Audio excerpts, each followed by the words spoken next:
What's up, everybody? Welcome to Racing Dude's live coverage of Fairgrounds Late Pick 4 Sequence. I'm Magic with Mike Somich and Aaron Halterman. And gentlemen, we are 7 minutes to the New Orleans Classic, which kicks off the all grade 2 sequence here at Fairgrounds. It's a short field and a really short price favorite. So overall, Aaron Halterman, how's your day at Fairgrounds going so far, buddy?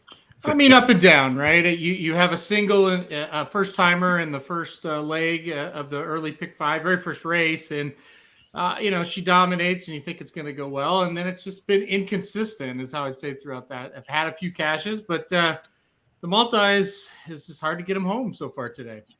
Yeah, you were saying it's with the Louisiana bred races, it makes it very difficult to string together, multiple races. So especially leading to you, Mike Somich, you love to play the multis. How you doing at Fairgrounds today?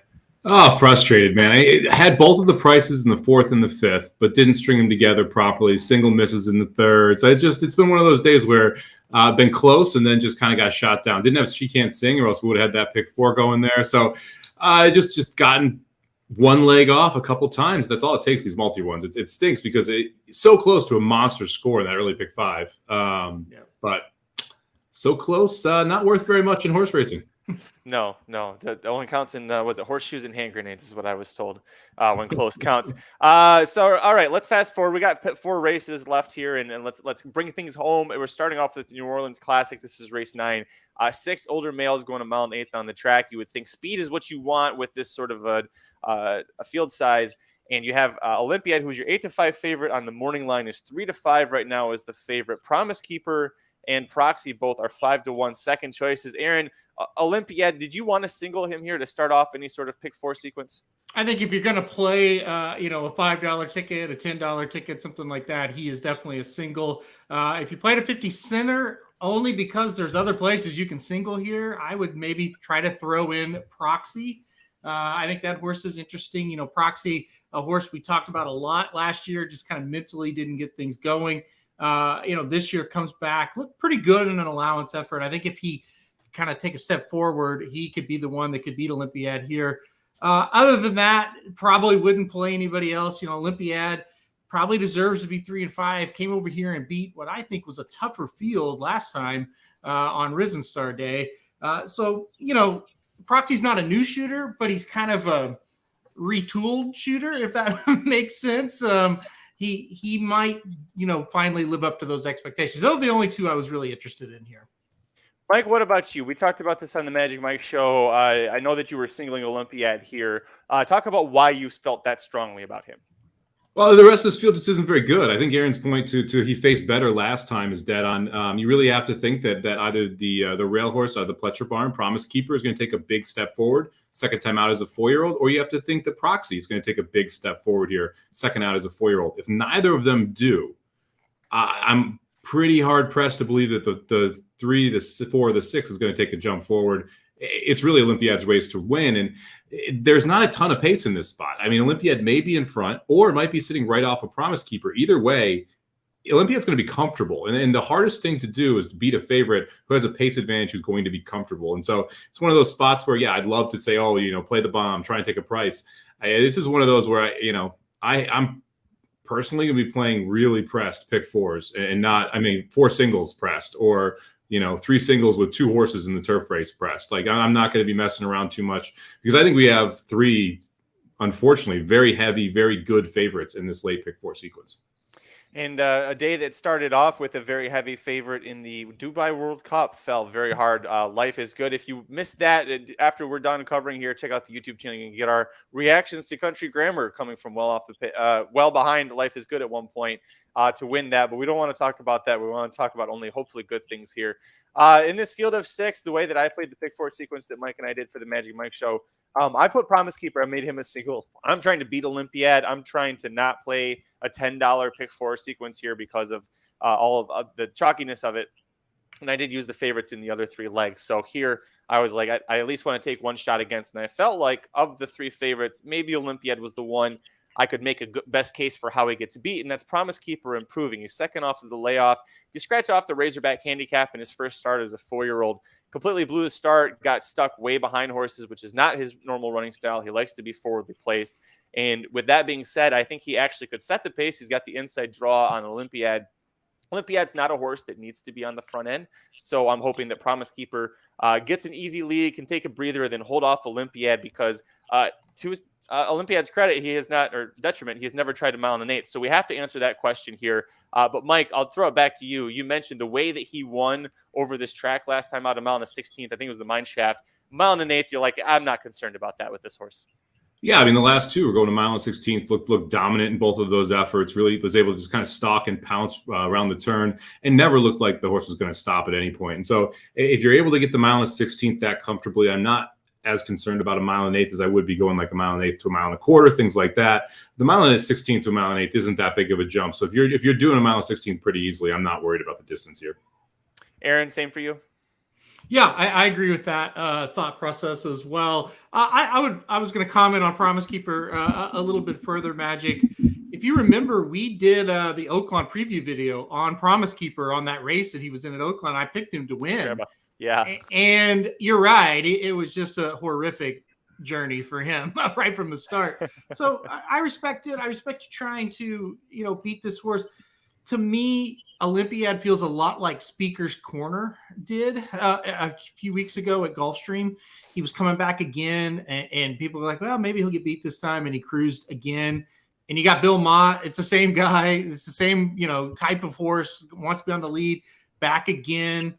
I don't know. It just kind of feels like he's a little too much to overtake, but I get it. You got to take a stand somewhere. I'm curious where the stands will be maybe later on for you guys. Maybe there isn't one, but I get it. And Somich said it. Second off layoff, second out as a 4-year-old. Maybe Promise Keeper does kind of take that jump forward. Yeah, and plus the breeding son of Constitution out of a Curlin mare. You would think as a 4-year-old he should continue to progress. And last point, Mike, I'll throw back to you. I thought the fact that he almost matched his career best buyer, which is a 96 in the Ohio Derby, he almost matched that in the Razorback with that total toss race. Improvement from there, I'm really thinking he gets close to 100, which is probably what it's going to take to beat Olympiad here. But again, I know you'll like him, and there's no reason not to.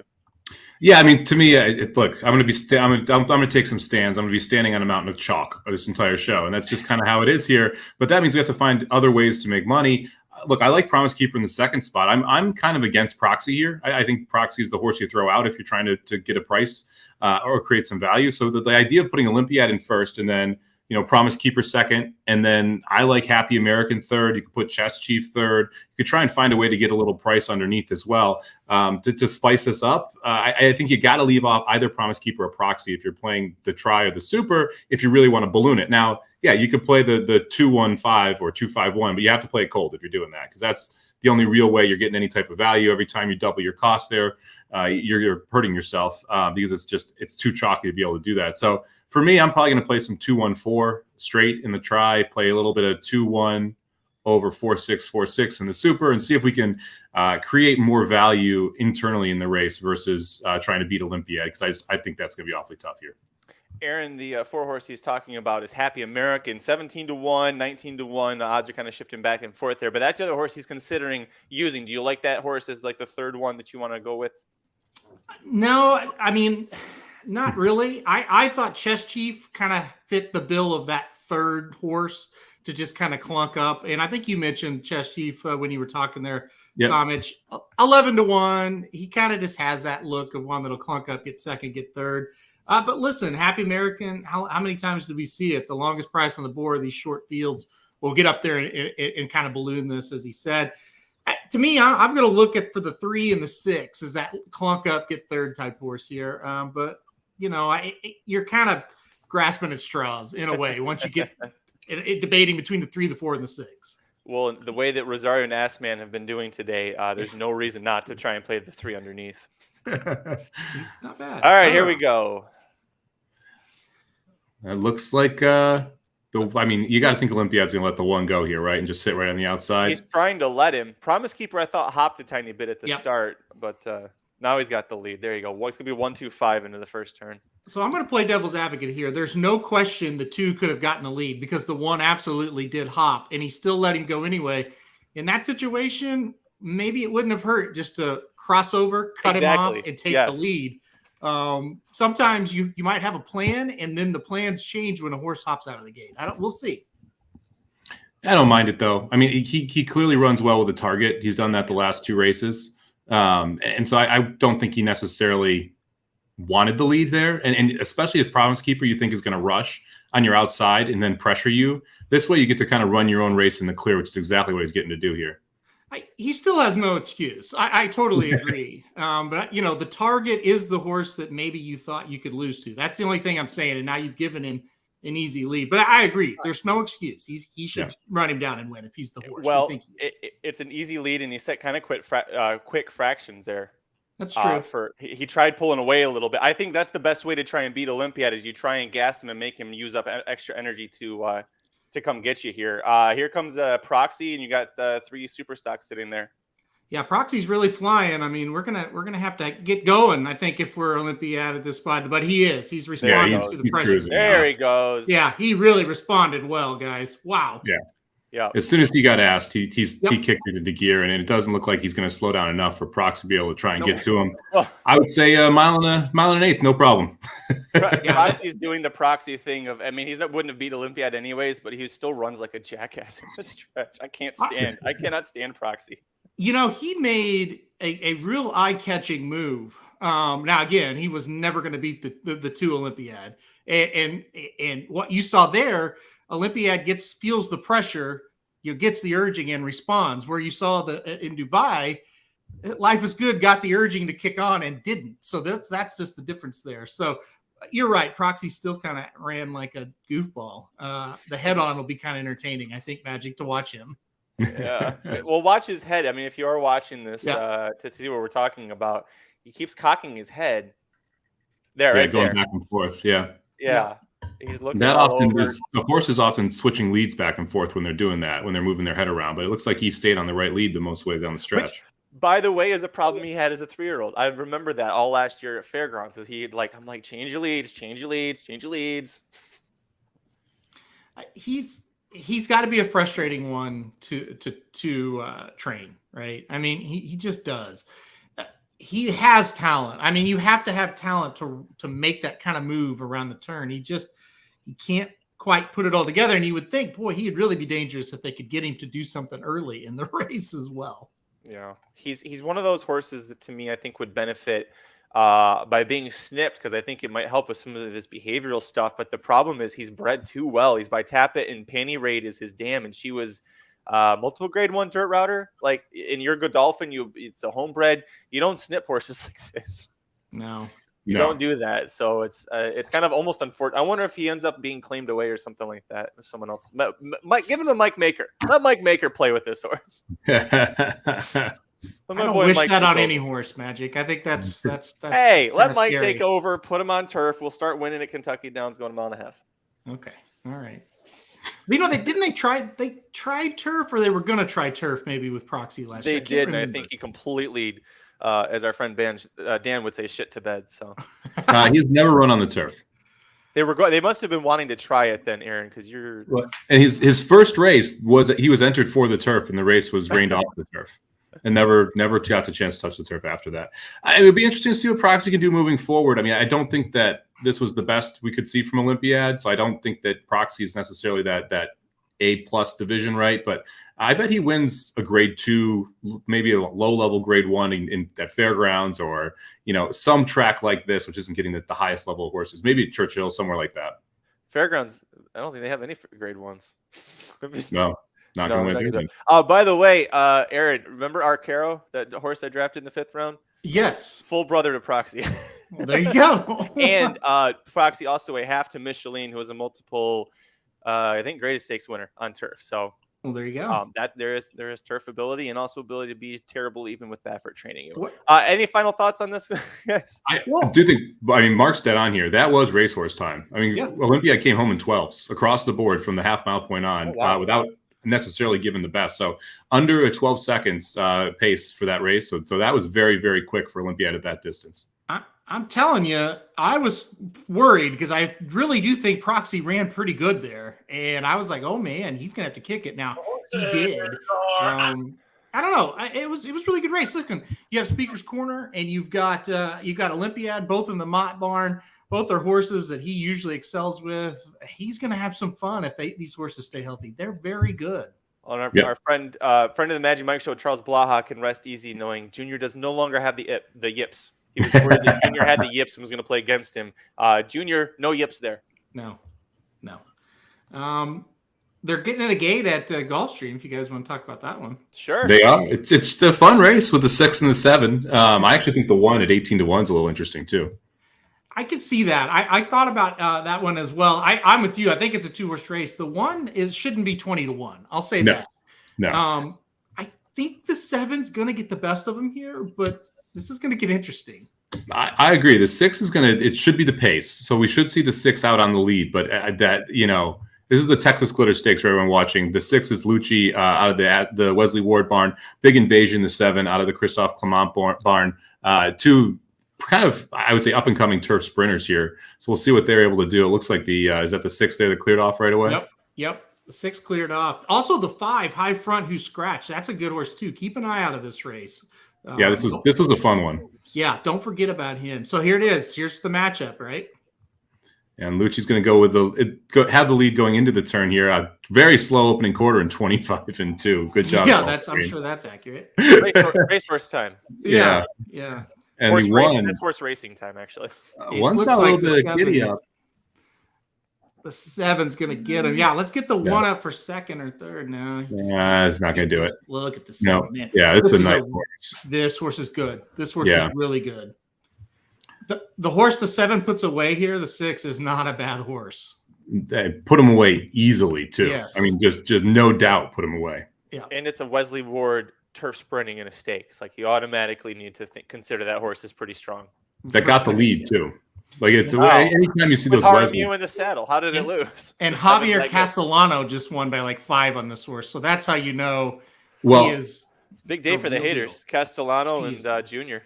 When you go back, here we go, and you look at who was on these. So Irad rode that 7 horse, both of its first 2 career starts. So because Irad was in Dubai, that's why you don't see Irad get that, or that's why you see Javier on that mount. And Jaramillo, the 6 horse Lucci, was ridden by Gaffleon and Velasquez twice. So pickup mounts for both the 6 and the 7 because of where other jockeys are today. I tell you what, I can't believe Javier Castellano was once like one of the best. He went back-to-back eclipses, didn't he? Yeah, Hall of Famer. You watch this guy now; he's not good. He's actually decent on the synthetic, like because wide and closers do well, which is his style. He wants to go wide and close, and so like his style plays to that synth going 2 turns. That's a good point. It does play wide. You want to be out in the middle of the track and closing. For the most part, all meat. I'm telling you, man, you really get to see it when he gets because day in and day out, he doesn't get those great mounts anymore. No. But he got some the last 3 days, and it's like, dude, like you ain't great. Like I don't know what you're thinking on some of these. It's like, do you read the form or do you just kind of do what you want to do every time? You shake your head and you just tell him to do better. I don't know, and I don't like to get on. I'm not the type to get on jockeys. I'm really not. But it's just like, man, I don't know, like. Some jockeys, I think it's just like, this is one thing that we do, no matter what. This is what we're going to do every time. And they can't seem to kind of adapt to what the horse wants to do. Just my thought. Yeah. It's like it's a coach who coaches to his strengths instead of his players' strengths. It feels like that a lot. Yeah. All right. Well, I'm surprised at who our favorite is right now. Did you guys look at the board? Let me pull back up Fairgrounds here. Let's see. Santine taking Ooh. all the money again. Wow. 2-1 on the outside. Okay. I'm speechless. Explain this to me real quick, Mike or Magic, either one. Bet down way last time, way too far, right? We said it on the show. Was fourth. Didn't run bad, but that race, we all were like, that is a terrible race. And now we're bet back here. This is one of the few stakes that look tougher today than it did 4 weeks ago on Risen Star Day. Explain, why is he getting bet this hard again? Well, I actually like him more today than I did on Risen Star Day, specifically because it's second off the layoff for me. That's one thing that Walsh does really well. So I would expect that the horse is going to take a step forward. We kind of know who Sacred Life and Devmani are. Now, do I think that the 9 Satine should be the favorite? Probably not. Let's be realistic here. That horse should probably be the third choice on the board, something like that. And he is the second choice in the double. Sacred Life, slight favorite in the double will pace. But the trip wasn't great when you go back and watch it, and you're getting second off a layoff. You're getting second time in a bond, or you're getting second off a layoff for a trainer that does well with this type of horse. Had 2 wins early in its career that looked very, very good. I mean, even the second place looked good at 17-1 when you go back and watch that race at Del Mar. So I get it. I mean, this horse hasn't really run a terrible race yet, and the trip wasn't great in that last start. Again, though, 2-1 is a little short on this horse. I just feel like he's facing better horses today. That's kind of, I'm with you. Like, I kind of almost feel the exact same way. Yeah, he can win, right? Like, no doubt. I have him on a ticket, but gosh, it's just like, I don't know, 2-1. And like, you let a Chad Brown horse finish in front of you last time, where Chad Brown was on the feed saying this horse is slow, basically. So this horse has no kick. And Chad's got 2 this time. It's not like they're great, but they're better than probably what that horse was that was in this race last time. But I think that's why you're seeing Santine get money, because these are not wow Chad Brown horses. They're not the ones that grab headlines. They're both coming off of losses. And if you didn't go back and what was it, the Tampa Bay Stakes that Devamani had a bad ride in, if you go back and watch that, like, if you watch it, you understand. And Mike did a great job on the Magic Mike explaining it, but was really the only horse to close in a race that was mostly gate to wire for the top 4 or 5 finishers. So you have to go back and look at that sort of stuff to understand, why this horse is actually pretty good. Right now, you're getting 5-1 on Devamani. That's crazy. Price is great on the 3. Yeah. Well, listen, you got Rosario on the horse now, and this is one he should fit pretty well. I mean, this is the style of turf horse that you want Rosario on. So, listen, he should not be 5-1. He just shouldn't. Now, what he actually goes off at, I mean, we got 18 minutes, but he just shouldn't be 5-1. And like I said, the jockey upgrade is incredible. I mean, and you were talking about it off air. Florent Giroux jumps on the 2. Somich, tell me your thoughts on his riding today. He's been awful. He's been atrocious all day, and I don't cover Fairgrounds very often. I don't love the takeout. The takeout's really high, and the multi-race stuff especially. I don't feel like the horse quality there is all that good. Generally, I'm not a huge fan of CDI tracks just because I don't love kind of the way that they set things up. But so I don't watch Florent as much as probably you do, Aaron. But I've been like, you consider him a top jock, and then I see him ride here. I see him ride at Kentucky Downs and on big days, things like that. And yeah, not impressed. I mean, I thought the ride he gave the 9 horse when She Can't Sing won was atrocious. There's no reason that he shouldn't be on the lead going a 50-second half, and he just sits too wide the entire way and has nothing left in the lane. Like, it just, a couple rides today just are absolute head scratchers when you have good horses and you just put them in bad positions. Yeah, I mean, you've described Florent Giroux for the last 2 years. I think there was a time where the guy was about as hot as anybody, and he just hasn't quite got the job done on some of these horses. I think, if he's got a much the best, he's going to win. But yeah, some of these have been a little questionable. I totally agree. But he does have a nice horse here with Sacred Life. But to me, he's a little bit overvalued in this race as well.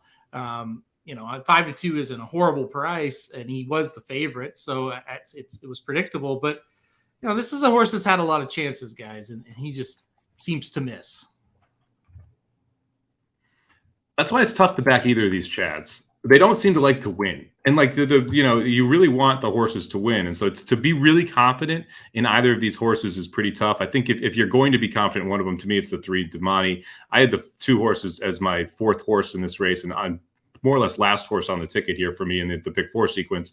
Damani at least has won with Rosario. If you look 4 back, he was able to get the job done with Rosario up, and he's had races that are strong. I mean, look, Sacred Life has run well, has a couple races on the form where you're like, yeah, that was a good race. Beat Field Pass, Temple, 3 back, was able to win. That was at Belmont, winning a grade 3.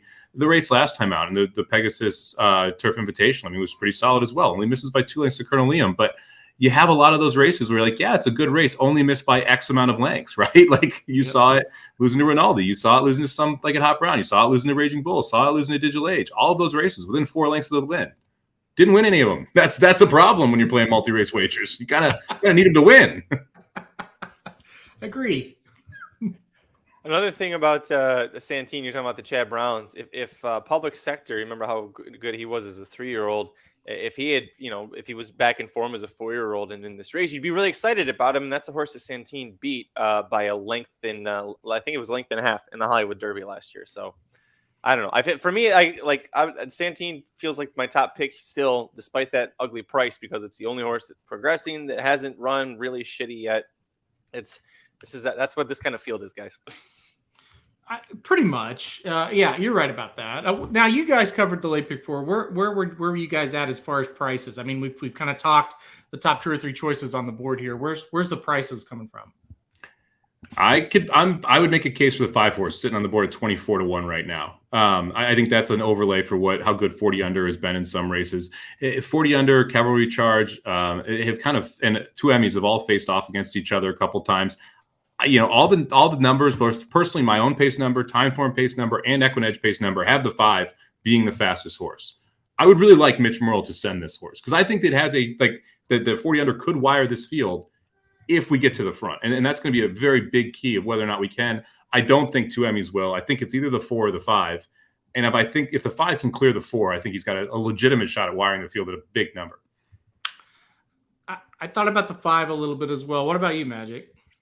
But based off of the odds now, I'll go with Mike. He had convinced me on the Magic Mike show to add him, and he's a lot better price. 2 Emmys was a horse that I was like, I think that last race was too bad to believe. Now, the problem is the reason he lost was he got pace pressured and then folded because the horse to his inside wouldn't let him go. And that horse that was inside wouldn't let him go is today, again, inside to him, and I don't think he's going to let him go, and that's the 4 horse. So a little bit of a problem there, but if he can rebound from that effort, I mean, this is one of only 3 horses in the field that's had 100 plus buyers. This is the only one that's done it in the last 6 months. So, to me, this is a horse that I've discounted plenty of times. The Mr. D, I still think he stole easily, but he backed it up in the Sycamore, and he didn't run badly in the Colonel Bradley. So if you just think that the Fairgrounds was a bad effort for him, he's only 6 to 1. I guess that's really not a good price. That price keeps going down. It was 8 last I saw. That's what I mean. At 15 to 1, I like 2 Emmys. At 6 to 1, I don't even want him on my pick 4 ticket. That's not value to me. Go ahead. I was gonna say, when you look at the daily double wheel pays, you're pretty much going to get this odds board. When you're comparing prices, Damani should get bet down a little bit. Cavalry Charge should go up a little bit, but other than that, it pretty much mimics the double prices right now. So you're not going to see a massive change on the odds boards here. You're probably going to get around 5-6 to 1 on 2 Emmys. What do you guys think about the 7? That was the one I thought could inject a little bit of price into this thing. 7, another mystery. A horse dead heated for the grade 3 Connolly at Sam Houston last time out. Has a win over a couple wins over this track. 3 back, 1 at this meet basically in November. What did you think of the 7 here, guys? If the 4 or the 5, if they go at it, maybe the 7, it sets up pretty well for him. Yeah, I think if you look at his form, you can make excuses for why he lost. He got pinched way back, over 10 lengths at one point, 2 back and lost all chance there.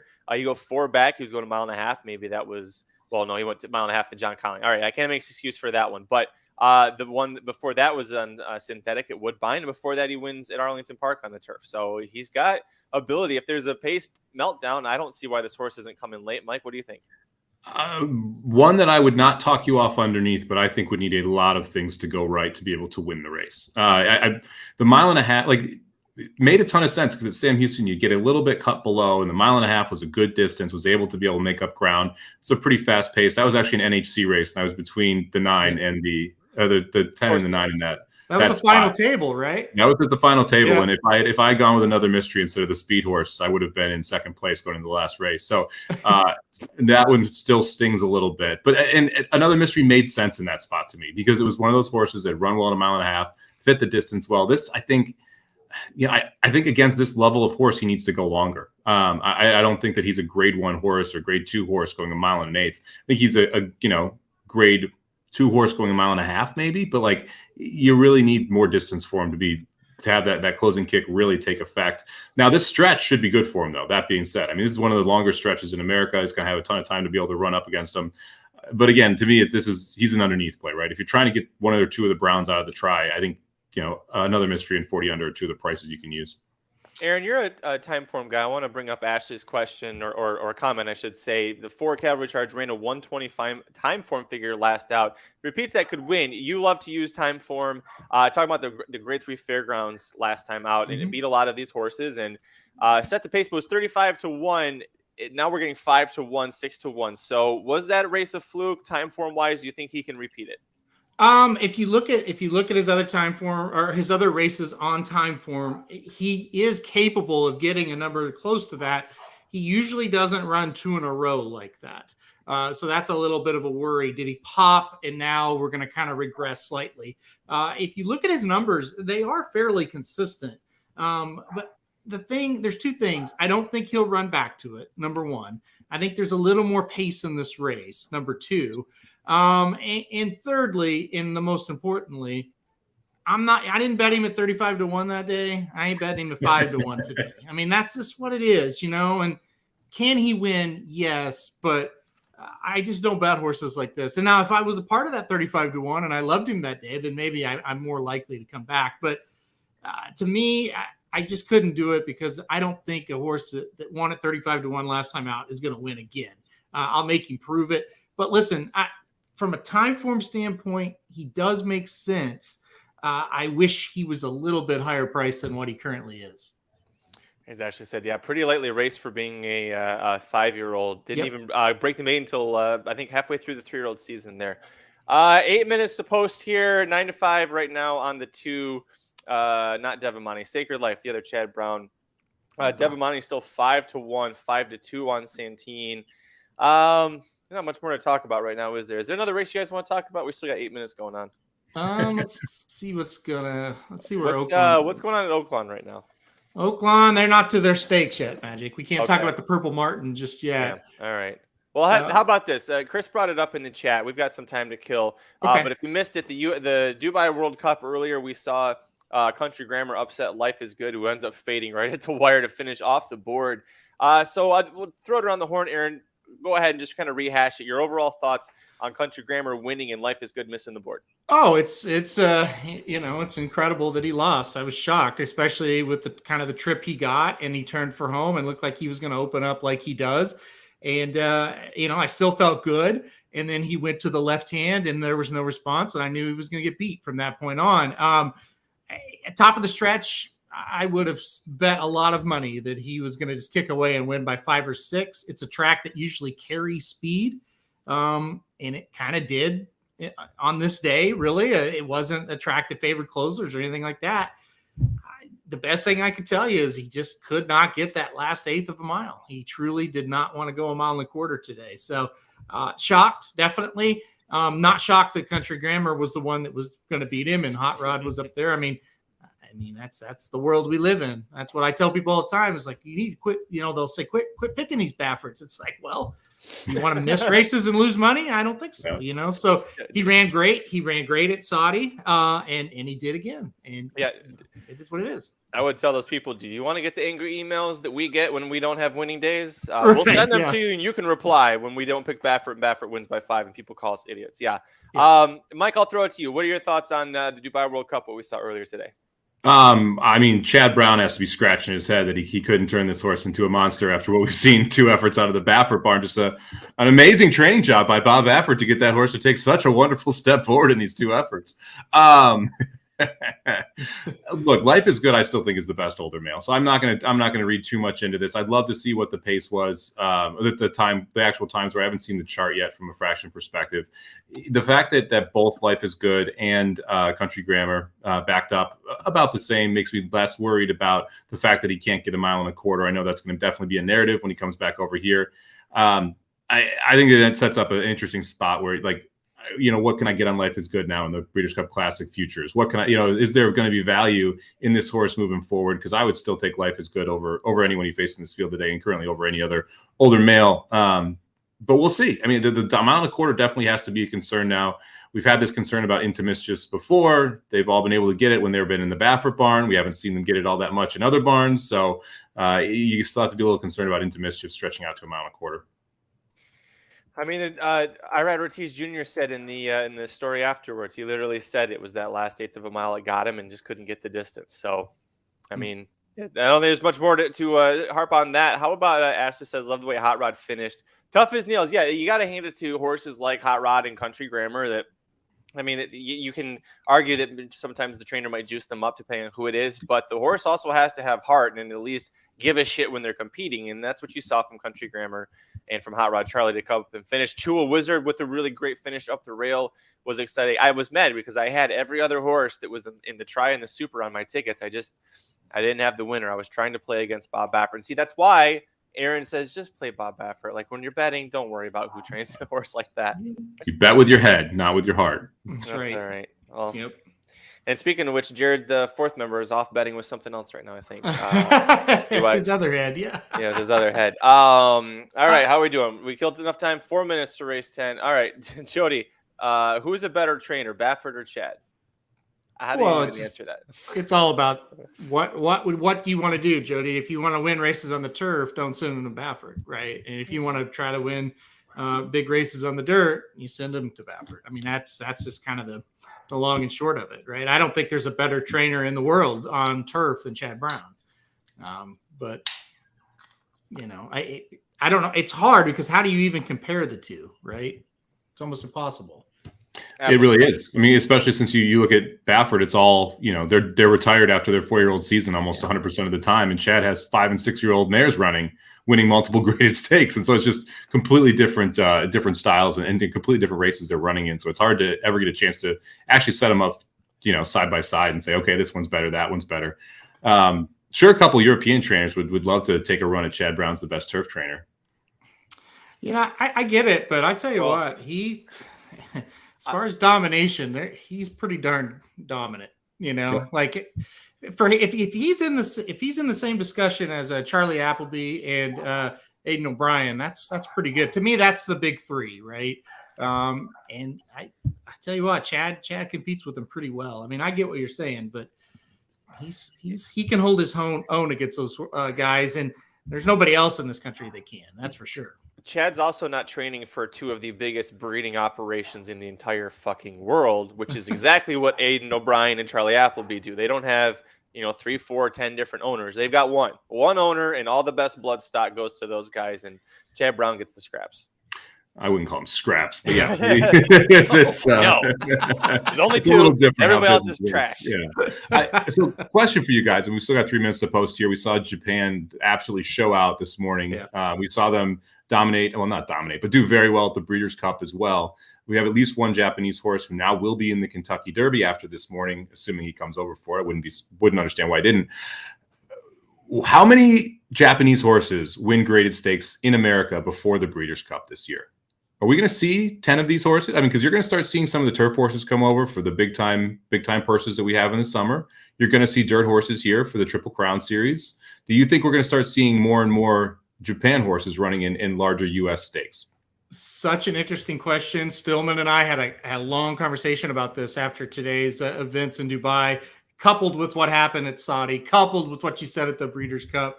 And we kind of were like, well, it's clear Japan has targeted the Breeders' Cup, right? But we haven't seen them target all of the other races like Europeans have with us. Yep. yes was how we speculated it. Okay, we've conquered, so to speak, Dubai. Okay, we've conquered Saudi. Now, can we go over and win on the big Belmont days, on the turf days, the Belmont Derby and the Belmont Oaks? Can we go to Saratoga and win grade ones? Undercards of the Kentucky Derby and the Belmont now? Will we target those? You have to think the answer is yes. They seem to really want to be those guys, right? To be that they put so much stock into breeding and getting the breed strong. I think they're caring about world domination. I don't really think, from our standpoint, it's like, oh great, we want to race overseas, but we don't really care. They seem to really care, and that seems to be the next step, right? You're on mute, They take their time with the breeding, with the training, and they're very conscious about the drug usages, and yeah, it's a very different. It's almost like Japan watched what America had done wrong, and they're like, when we start ours, I'm sure they've been around for a long time, but when we start ours as a global power, we're going to have everything in place already to make sure all the stupid bullshit going on in America doesn't keep happening on a daily basis to us. Yeah, starting to like Japanese racing. They lucked out in the fact that Sunday Silence was a generational sire who's now been a generational second sire as well, and set the bloodline up. But they've also done a wonderful job of the last 5 years of acquiring mares and studs to continue to build off of that. And that you see some of the horses that have gone over to Japan, specifically the mares, in the last 5 years. It's pretty incredible what they're trying to do. I think it's not going to stop anytime soon. Guys, here's the scary thing about it. It wasn't their stars that were winning races today. They had depth in those races. It was horses. Some of them were like, I don't know how they won. Like, why did they win? That was like the 5th best Japan horse in this race. That's scary. When you get depth, when your stars don't show up and you still win, that's when you truly know the power of what you've built. We are walking into the gate here for a powerful exit out of it on this fairgrounds turf course here. What a lead in. Yeah, that's my transition. Didn't you like it? I'm on Greeny level here. I'm with Ashley. I think Somich now has to start saying Japanese trainer names now. Yep, I agree. We'll start you off easy with Takayashi Seguchi. All right, they're on. Takayashi Seguchi. That's an easy one. Nailed it. All right, go to the lead 5. Good to see you, Chris. Chris, oh gosh, why are they letting 2 Emmys go? I don't know. I mean, like, Merle's already had to pull back on the 5 twice. He's checked him twice in the first 1/8 of a mile here. This is an odd. It doesn't seem like they're flying either. No, it seems like they're crawling. Yeah. So the 9 is sitting a great trip. Cavalry charge being pulled back really hard too. The 4. And it's 26 basically for the opening quarter. 2 Emmys is going to win this, guy. 2 Emmys is going to win. Wild. I mean, you know who this is terrible for? Chad Brown's horses, because they are in last and third to last right now, and they are going to have to absolutely fire into a slow pace to have any prayer of a chance to get up there. I mean, Satine, I actually think, is sitting in a good spot. I'm shocked that Cavalry Charge and 40 Under are sitting in 3rd and 4th behind a 49 and 4 pace, and it's just wild. And he just sped it up there and created some distance, a little bit of distance. He basically went 24 flat from quarter to the half. I mean, if you're the 8 right now, 2 Emmys, all you got to do is go 24s home, and you're probably going to win this race. I mean, what he did to beat freaking domestic spending, yeah. So let's see if Satine can run him in, because I think that's the main threat here. Satine's not doing it. No, I don't think it's going to happen. Satine's going backwards. Yeah. The 4 might be the best chance if he doesn't get run into the rail. Oof. Santine almost pushed him over. I don't think the 4 can win from there. No. This is 2 Emmys, and it's not even close. Why did I play against Olympiad? These Chads had no chance in this race. No. Look at the 2 is trying too. He's screaming, "Come back to me! Come back to me!" Yeah. Well, this is one of those just joke efforts by the 3 speed horses, and you end up letting someone walk. You went top 3 early, top 3 late, and then the 2 Chad Brown horses from the rear.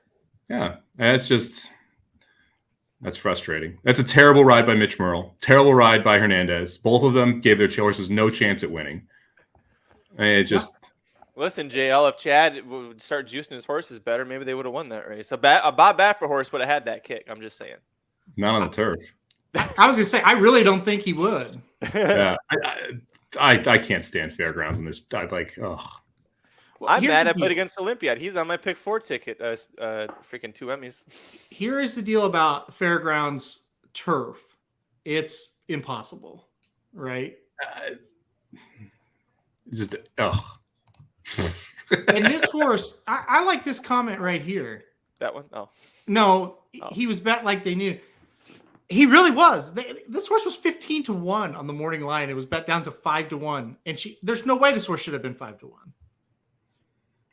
Yeah, I mean, no, it shouldn't have been 5-1. I mean, if you know it's getting that lead, it's 5-1 all day, right? True. But God, that was just ridiculous, man. What awful rides on the 4 and the 5. You just wired a field last time out at 35-1 on the 4, and you don't go to try to get the lead. I mean, it's crazy. And they go 25. You had to go 24-3, and either the 5 or the 4 are in the lead.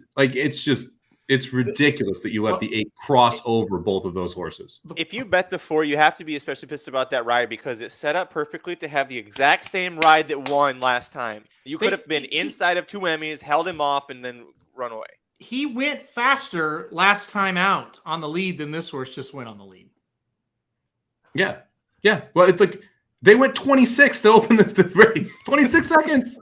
And 2 horses who were faster than him let him do it. And they weren't even in second. They weren't even in second. That's true. The 9 was in second. What are you doing? How do you not put any pressure on that horse? It's just, God. And yes, that's great. They ran 3rd and 4th, maybe 3rd and 5th. But you could have won that race if you're either of those horses and you showed more initiative. Yeah. Crazy. I mean, and like you said, if you've watched these horses before, you knew with the first fraction the race was over. There were 2 horses that can win, the 8 or the 9. Look where they finished. 1-2. Look who got 3rd. The horse that was in 3rd. You know what that horse did? What the 8 did after he went 20-12s the rest of the way home. No one could close. That's all he had to do after that first quarter. Yeah, just go 12s. You're fine. It's over. Yeah. And that's exactly what happened. And this is the thing. Both Chad horses ran well. Yeah, they had never had a chance. Never had a prayer because of the decisions the 4 and the 5 made. And that's what's that's what's just wildly frustrating is that you have that slow of an opening quarter. And you could say, well, you need to be closer to the pace if you're the 2 Chad horses. It's awfully hard for a jockey to realize they went 26 up front. That's just almost inconceivable at some point. Well, yeah, the Chad horse got 4 Sacred Life. Yeah, I agree. Like I said, the most frustrating part is to win, the 4 and the 5 need to be on the lead. They have to be there. And it's that's where that's why you think in your mind when you're watching this or when you're handicapping this, okay, the 4 has to be on the lead to win. Okay, there's 1. The 5 needs to be on the lead to win. Okay, there's 2. The 8 needs to be close to win. Okay, there's 3. Well, what does that tell you? We're going to have a hot pace in this race. Yeah. And they went 26 for the opening quarter. So. Unbelievable. If the times are correct, to his credit, 2 Emmys finished 3 seconds faster, 3.5 seconds faster than the Grade 3 Fairgrounds. Well, look, 2 Emmys ran well. The first quarter was slow, and 2 Emmys said, "No one's catching me. You let me go too slow for too long." Yeah. And 2 Emmys ran a very good race after that. I don't want to take anything away from 24. I don't want to take anything away from say 2 Emmys ran poorly or it was a bad race or anything like that. It was a moronic ride by the 4 and the 5 jockeys that made it set up that 2 Emmys could run that well and be able to get the job done. It's and it happens sometimes, but it makes you absolutely scratch your head as a bettor because you're look, there's anyone who told you that 2 Emmys going to go 26 seconds on the opening quarter and be a length and a half up. I want some of what they're smoking because there's no way that you could predict that was going to happen. If you love to do side bets on the Magic Mike show, if I'm he's going to have the sole lead because you love the 5, I was if the 8's going to have the sole lead, he's going to give you over under 25 and a half seconds with a length and a quarter lead. You would have thrown your entire bank account at me to try and bet against that. If the 4, the 5, or the 8 got that 26 opening pace and that lead, I would have taken any of them to win the race. I agree. It happened to be the 8 this time that for some reason the 4 and the 5 let them cross over. We talk about how important inside speed is all the time, and for the inside speed to just give it up like that is it's a little wild. And I guess I'll have to watch it back. I don't think there were any problems with braking or anything, were there? I mean, no, they just let him do it. Yeah, they just thought it'd be a good idea to let him go. Don't worry, it was not a good idea. We'll totally catch him later, guys. It's fine. We got to go around one more time. Oh wait, no, we don't. The unfortunate part is it's not jockeys that people love to scream at who did that wrong. Like, people love Mitch Merle. Brian Hernandez is pretty well loved. Like, if this was Julian and Javier Castellano doing that, like, Twitter would just be a shitstorm right now, screaming at those two guys. Or the Ortiz brothers. Or the Ortiz brothers. That's another one. Uh, All right. Now we get to turn the page and talk about a Breeders' Cup champion, gentlemen. Oh, I was going to go to Gulfstream, but okay. Yeah, we can do that. Gulfstream just across the wire. So. Oh, yeah. Shit. We should have gone to Gulfstream. I went 1-2 there. Unbelievable. We can go to Oaklawn. They're on the track. They're running right now. I don't know if you want to cover that one and tell people who to bet on, but it might be easy because they're like halfway done. Oh, I mean, what about Santa Anita or Magic? No. What did you almost call him? Alex? I don't even know why. Yeah, that was just a. I started to hear Alex too. I was like, I know. I thought Alex too, but I thought no way. You just called him Alex. No, I totally did. Yep, called him Alex. Well, I actually had started to, and then I stopped myself. Oh, any last thoughts about that wonderful turf race at Fairgrounds? I kind of enjoyed it. I thought it was good. I hate you, Alex. At least my name starts with an A. It makes sense.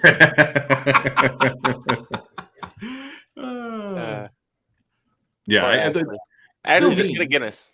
This is the thing. You're right. There was trouble. They both checked twice in the front stretch because they didn't go to the lead. That's the trouble they had. Is they both had to check twice because they decided not to send. Unbelievable. Anyway. Boy. I am not rich, and I'm not betting Mitch. I've never won with Mitch Merle. It's never gone well for me. Not gonna lie. Never, nope. Mitch Merle on a favorite is like burning money, by the way. Because he wins on like Wednesdays and Thursdays. That's when he picks up all his wins. On like 45-1 shots. Yeah.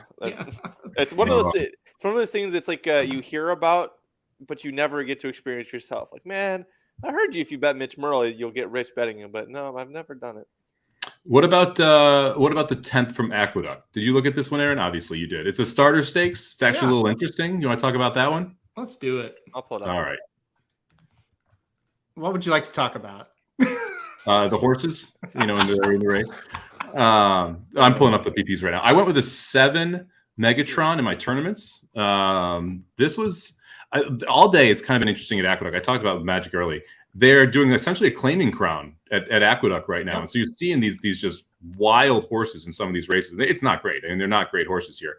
But it's created some interesting betting races. I think this is another one where the 10 horse No Salt is a heavy favorite, and I think is a good horse to try and take a shot against here. He's interesting that he has been bet like this. I think he has a chance, but he kind of reminds me of the 9 in the race we just talked about, where it's like, that's way too short of a price. Like, why did he get bet like this? And why was he 7-5 morning line? I didn't like him that much either. As far as that kind of price. You said you liked the 7. I kind of think the 4 at 5-1 makes a little bit of sense as well. First off the claim here for Nevin. So change in Barnes. I think it's an upgrade. Gets Manny Frico aboard. He rides through the claim. I don't know. I think the 7 runs back, or excuse me, the 4 runs back to that race 2 back. He might have a shot here at a decent price at 5-1. Yeah, the 4 was actually one of the horses I looked at. So I looked at the entry, the 4, the 6, and the 7 as possible plays here from a tournament perspective. I ended up on the 7 just because of the pricing. The 6 is a little bit bigger of a price, but I think not nearly as likely as of a winner. The 4 I thought was interesting. My only knock on the 4 is he's going to come from the dead back of the pack. His speed ratings across the board are very, very slow. So he's going to have to close a lot of ground late here. And there's some pace, but not a ton. The entry should be sitting like either 1-3 or 2-3, and you're getting 5-1 right now. I was expecting the entry to be closer to 5-2. If the 5-1 holds on the ones, I think that's a very good price on the pair. I had the 1A in third, so I'm with you on that. You're right. From a pace standpoint, I think the 1A is going to be either on the lead or just off. And I think if the pace does get hot, the 1, just the plain 1 isn't bad, and I think can kind of sit 4th and 5th and I think it's one of those situations where the entry it actually works. They work together. Yep. They have different running styles. And so it made sense to run them both in the spot. I 100% agree. I'm sorry, Bree, talking shit about your 10. No, listen, if you're okay, here's the deal. If you're live to the 10, that's a little bit different than what we're talking about, right? Yeah. I think we all will acknowledge that the 10 is a likely winner in this race. It's just not a horse you want to play a straight wager on at 3-2 currently. Yeah. Some would even say the most likely winner, in fact. Yeah. I would lean in that direction. I think the 10 probably is your most likely winner. Mhm. But again, it's a little tough to bet. The 10's another one where going to be coming from way, way back. And I don't see that much pace as the entry here floating up to 6-1 now. That's awfully interesting. I kind of wish I had the entry in the tournaments, even though still getting 8-1 on the 7. But yeah, this has been like the races all day at Aqueduct, and we actually have multiple carryover options here in the pick 6 as well, because there's been some interesting prices coming in because of the series. So kudos to Aqueduct for putting it on. Man, it's created some nice purses for horses that were terrible. Specifically, like the second race, I think I was talking to Magic, was the worst field in a stakes race I've seen in a very long time. But it's definitely a fun day. They structured the card right too. The short prices won early, and then they held on. And some of these other races here in the late sequence have been, where you've gotten a few prices. So they set it up right. That was a key. That's always a key on a day like this, because like you said, with the conditions how they are, you're gonna get a couple of real standouts. I think it was race 2, race 3, race 4, all really chalky. But at least when you do that, if you put them all together, the handicappers and the bettors realize, okay, well, I'll either press here or say the hell with it and wait for the later sequences. So they've done a really good job putting together. I'm with you. I like when tracks like Aqueduct do this on a day like this, where it's like, hey, we'll do something different. We'll try to be creative with what we're doing. Yep, and I appreciate that, especially when you're trying to juice up the late pick 5 and the pick 6 sequences on days like this, so that you kind of create some good value in the multi-race bets for them. Only track I don't like that does it is Santa Anita. They low takeout in the early pick 5, and they always chalk it out. And then they have the high takeout in the late pick 5, and it's the good pick 5. Listen, Mike, what you need to remember is that while it's chalk wins 33% of the time on average, when it's 5-horse and 4-horse fields on dirt, it's like 80% of the time. So that's the issue. That's why Santa Anita's early pick 5 always chalks out. Especially when Pratt's riding for Baffert in 2 of those 5 races. And Velasquez is riding for Baffert in the other ones, yeah. Well, we got like a little time before the race, obviously, here. I think, what is it? I don't know. We're a while away from that one. We got 10 minutes to Santa Anita, 60 minutes to Gulfstream, 5 minutes here to Aqueduct. We have about 20 minutes till the tip of Houston versus Villanova. Houston giving 3 to the 2-seed Villanova here. A lot of people have Houston as the best power rank team left. Aaron, what say you here? My dad absolutely loves Houston. I've talked about Houston for 3 weeks with this guy. He absolutely loves him. He's playing him today. He's playing him on the money line. He's pumped about Houston. Listen, I think these could very well be the 2 best teams left. I think Villanova is very good. This team has been hot. Early in the season, they weren't great. Mid of the season, started to get it going. Late in the season, they have been hot. I'm going to take Villanova. I think they're going to. Oh, pivots right at the end of that whole paragraph. Got a monologue about how good Houston is, and he takes Gillespie and then Villanova. I'm telling you, I think they're darn good. I think these are the 2 of the best coaches in the country. I think Wright and Sampson are fantastic. I like Villanova. Papa Dude taking the points here with Nova catching the 2.5. It's going to be interesting. This is going to be a battle, man. There's going to be it's going to be a knuckles one. There's a lot of physical play here. The two teams both play slow, low scoring games. I kind of like Houston. I kind of like taking the chalk here. The late game, you get Duke, who you got to think is going to get one of the most favorable whistles of all time against Arkansas, right? Like if you're a conspiracy theory person, you've already bet Duke and North Carolina parlayed together on the money line, right? Because that's what everyone wants to see now.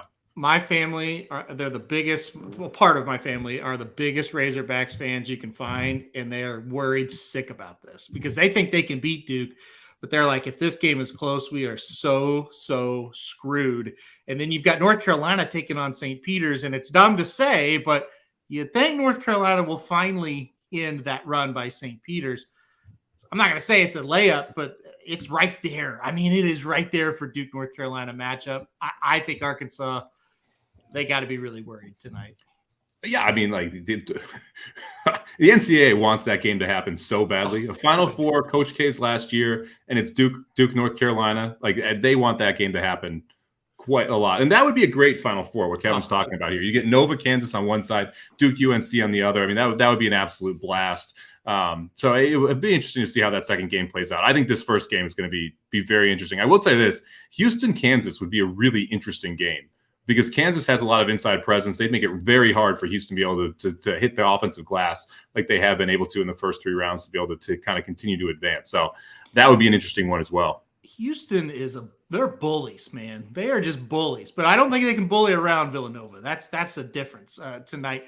And my dad is out of his mind. He told me, oh, Houston. He took Villanova plus 2.5. I mean, what is wrong with this guy? I can't believe that. He told me sandbagging you, man. He picked Houston outright in the first game against Arizona, and now he's got Villanova. Well, I tell you what.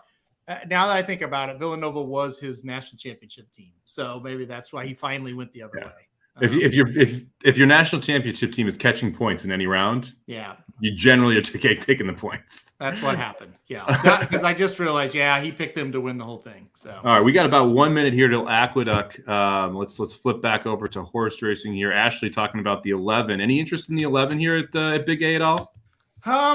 I didn't put the 11 in the top 4. I'm pulling up the PPs now. One last time out. Oh, well, Rob Atras first off the claim. Yeah. If you have an interest, that's a good angle. Diodoro. Yeah, it's he's currently 26% at the meet. You get Gaffleone up as well. I think that's a big sign. Or I'm sorry, you get McCarthy up as well. And Trevor McCarthy has been riding very well at Aqueduct too. So the connections definitely make the 11 fit here. You're getting a nice price. You're getting 10-1 right now on the 11. If you've ever seen either of those two jockeys, it's very easy to understand why you mistook them. They're both pale white boys, skinny white boys. It's the T. Trevor McCarthy is the New York version of Tyler Gaffleone, honestly. It's the T, man. When you see that T in front of it, it's like, I'm just going to go with one of those two.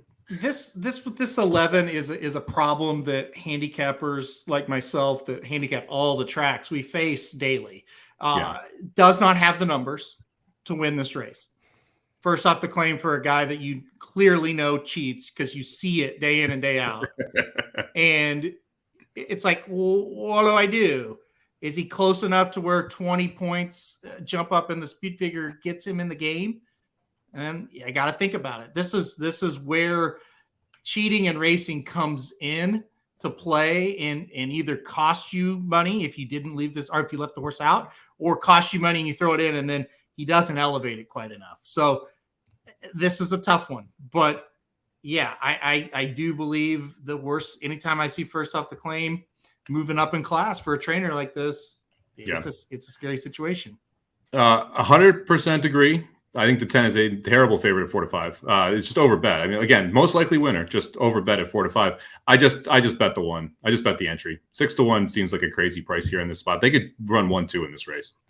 Well, I mean, I'm handicapping while you guys were talking, and I do like the 1A because you got Wayne Potts taking this horse first off the claim. I like the fact that you have 2 for Potts in here, and they're both first off the claim, and which tells me that he was targeting this race with them, including the actual straight 1, Bingster, who was just claimed 14, 15 days ago. So he looked at this horse 2 weeks ago, claimed for bottom level $8,000, and said, "No, you're good enough. Like, I want you to go into this claiming race, going 7 furlongs as a stakes race," knowing he's already sending the 1A that's been in the barn for a month. So that's another one where the number, at least with the 1, the numbers don't line up. But I think the 1A would be my top pick in this spot, other than the 10, who's we've already talked about.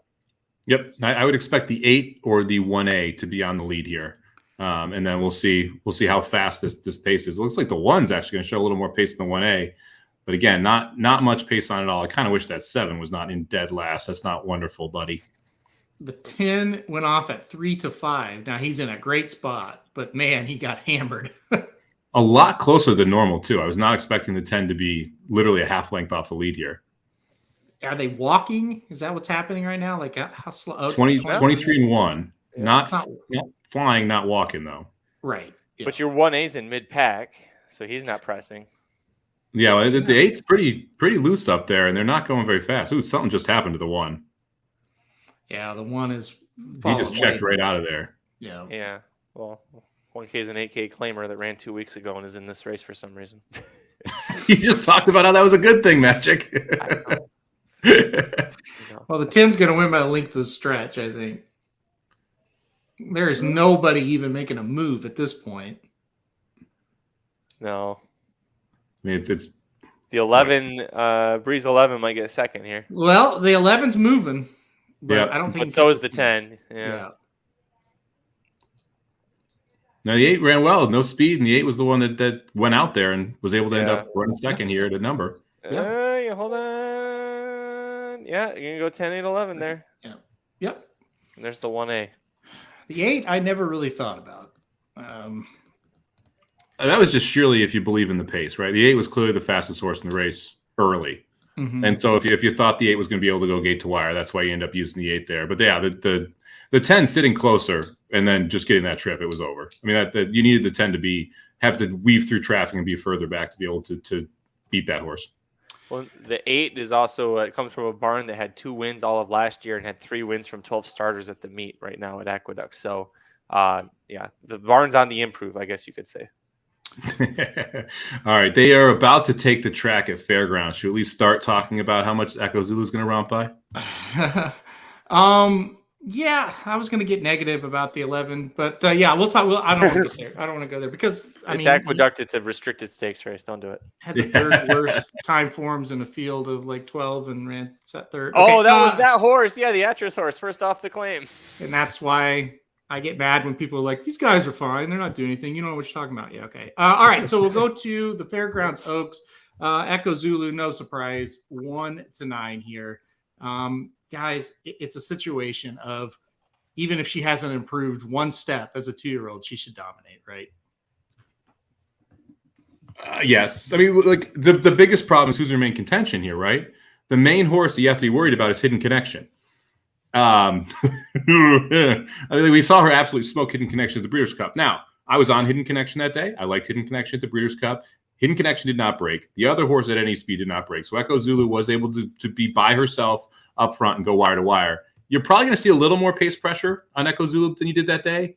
But with the way Asmussen's barn's running right now, with the inside draw, with the pace edge in this spot, and probably the talent edge as well, this is a pretty tough one to try and go against her.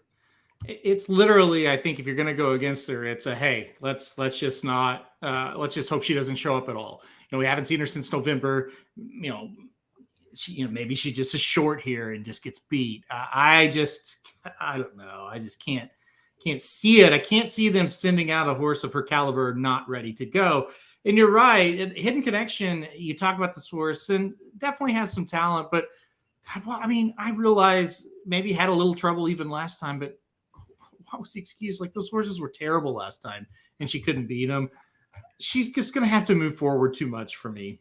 Well, I mean, you could make a case. Okay, let me make the case as why you can draw the line through that race. Two reasons. First off, breaks the 11 post and rushes up to make the lead in the first turn, or close to lead in the first turn. Second one, the Asmussen horse that broke down up front created problems for the 11. So Hidden Connection got a bad draw, pressured an early pace from an outside post, and then had a horse in front of it create a lot of problems for it. So you can make a case that there's quite a bit of trouble in that last effort.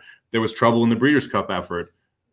If you thought Echo Zulu and Hidden Connection, like I did, were close, I mean, I could make an argument that I should be playing Hidden Connection here. Now, do I want to? Not really, but I do think it's a clear, A and B horse here. I don't see anyone else that I have any interest trying to beat Echo Zulu with. Well, I do think it's a lot, and I understand what you're saying, and I do think it's a lot like the Olympiad race that we talked about a couple, I guess it's been an hour ago now, where it's just like you're trying, Olympiads should win, Echo Zulu could win, and you're just grasping at straws, and that's the straw that you're going to grasp, and you can't really argue with any straw you try to grasp, making a case here. And Bree says about the 3 favor. That's the one I kind of grasped for a little bit because, haven't really seen her up against anything yet. 2 blowout wins. Gonna have to improve a ton. I mean, a ton. But at least we know the horse can win. We've seen the horse win. It's a trainer who I don't know. He's won races like this before, even though he can't seem to win one right now. So I kind of thought, well, maybe, shipping this horse in, maybe can run second at a price. That's kind of why I looked at with the 3.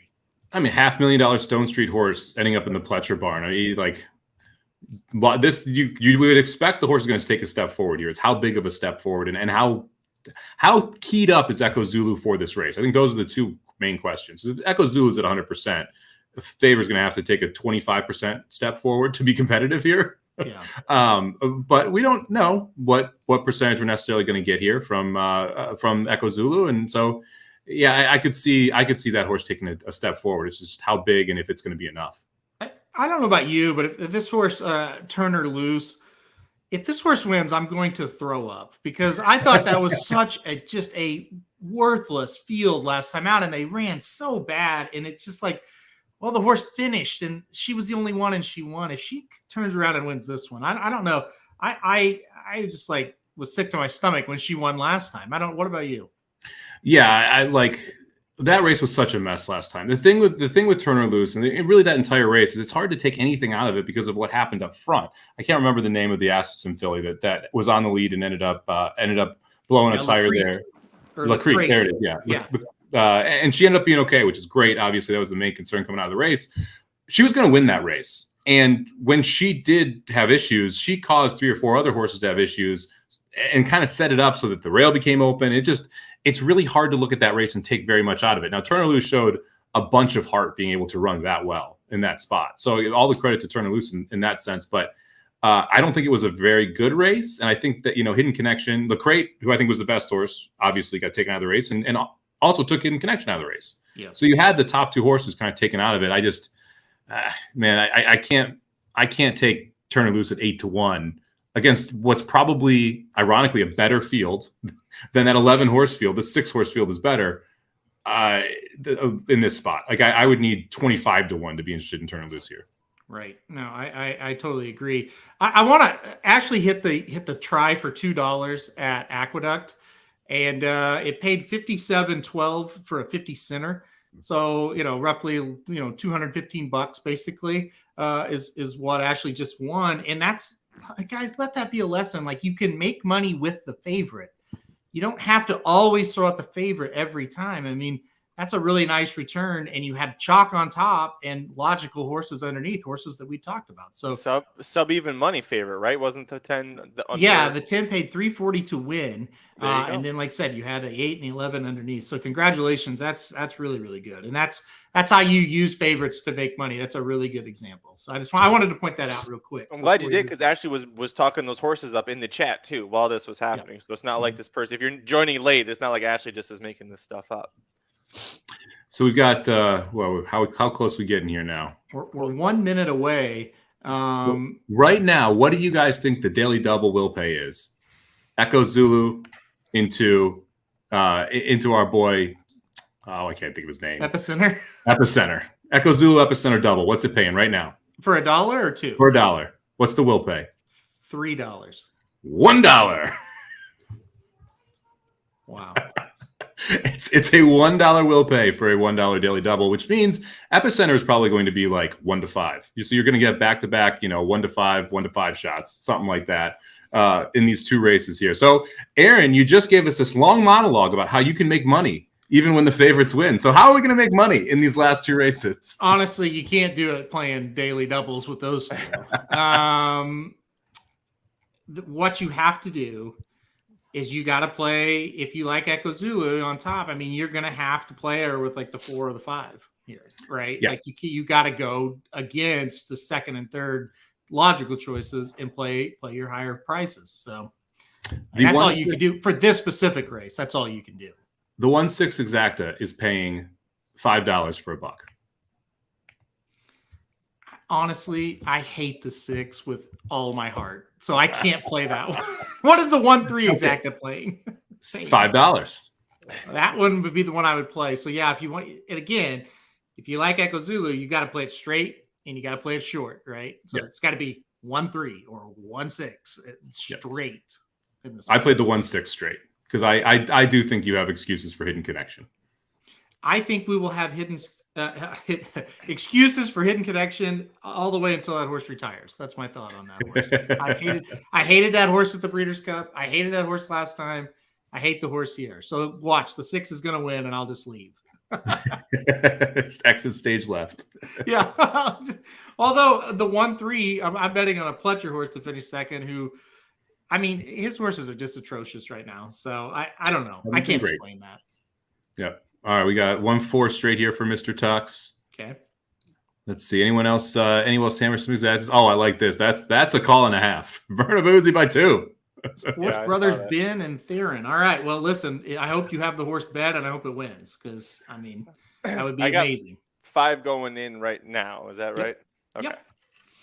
Yep. I forgot to bet the college basketball game. Have we tipped off? We have tipped off, and your early leader, that cheeky Villanova team, up early.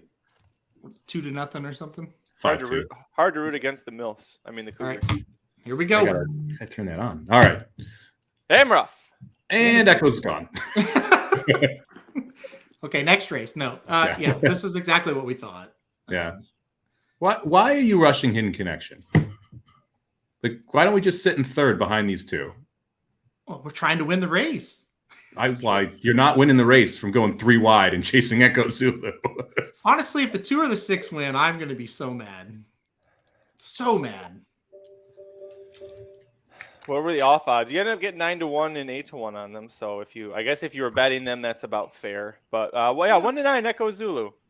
Dave says he's got $1 on Echo Zulu. Dave, we're riding with you, buddy. Come on. Let's go. Let's get it home. That is almost enough to pay for the tax if you bought something from the dollar menu at McDonald's, at least in Los Angeles. And we have $120,000 to show on Echo Zulu, an $170,000 pool. I will say this: they're much closer to her than I thought they would be. They're not. They're smart this time. They're not. Where was this in the turf race last time? Right. Yeah. Now, again, I don't know if it's going to matter, but they definitely kept within range of her. Hidden Connection's moving, boys. Hidden Connection's moving 3 wide. Yep. Yeah, looking good for Hidden Connection. Come on, Hidden. Nah, she's going to hit a wall. No, Echo Zulu hasn't even asked yet. She moved, like, and then Rosario is colder than ice cold right now. He's going to look to his right and just laugh and go, get the fuck out of here. Let's just get 1-6 home. Let's just hit that cold. Yeah, 1-6 would be good. I don't know that the one's going to win. Come on, Hidden. Come on, girl. This stretch is forever. Come on, I know. So long. I think the 6 is going to get her. Big in 6. Oh, come on, 6. Come on, 6. Oh, that got close. That got close. I think she held on. Yeah, that's just 1-6. So, okay. Hidden Connection, Aaron? I hate that horse. Oh, I think that went 1-6, right? Yeah, I'm They're mad. I'm happy. One. That was a fun race, but I had 10 to win on Hidden Connection there when I saw she was going to be that price. I will say this. Favor got a terrible trip. I think the 3 had more horse than we saw. In the top of the lane, you saw the 6 kind of come in, and there was no room, and the 3 kept trying to find a way through and just never could. Here, they're showing it again. Sorry, I thought you said a bad trip for the favorite. I was like, the favorite won't get to wire. How was that a bad favor? We're going big screen. I think the one got the bob too. Yeah. She held. Yeah, 6. That's one. I got very little interest in that horse in the Kentucky Oaks.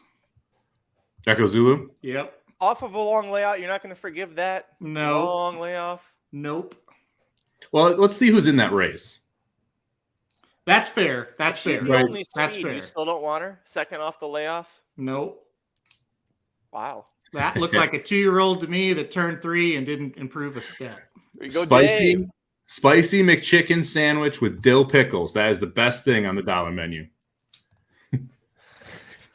You think about Malafont and how she looked when she had one prep and then won the Oaks. She looked a hell of a lot better than that.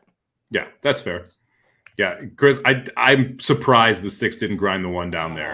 The whole stretch, the 6 had it. Like the last 16th of a mile, I thought for sure the 6 was going to go by. I was not happy about it. Hey, what channel is this NCAA game on? Why the heck is it not on CBS? CBS is what it'll be on. No, it's not. It's not like TNT. It's on TBS. Why did jeez? At least they didn't put it on True. It's on the Dynamite channel, Mike. Go to the Dynamite channel. It's on that one. You're looking on Rampage. It's on Dynamite. No, I don't even know what you're talking about. Baby. Yes, you do. I will say this. You know how many freaking wrestlers come up in my Twitter feed now because of your likes? It's ridiculous. Like, your friends liked these things. This is wrestlers all the freaking time in my feed now. You're not the first person that's complained about that. It's bordering unacceptable, but we're going to let it go for now. Oh, man. There you go. Look at that. Kevin's got you covered, Sam. It's a whole Final Fours on TBS. Just go there. There you go. All right. Makes it I easier. really can't. Now, listen, if these horses would have finished 8 lengths ahead of everybody else, I would have said, okay, the 6 really improved, finally ran that race that you guys are ready, like begging to ride or to run, I should say. The 3 was right there too, right? Like you said, well. but the 3 and the 6 should not be close to the 1. This was not good, I don't think, guys. I don't know. We'll see what maybe the speed figure comes back really fast. It's hard on instant reactions, to get a full grasp of what happened. You've only seen it once. I don't know, guys. I don't know. It all depends who's in that race. If she gets loose up front, she's really tough. And now the distance, obviously, a concern.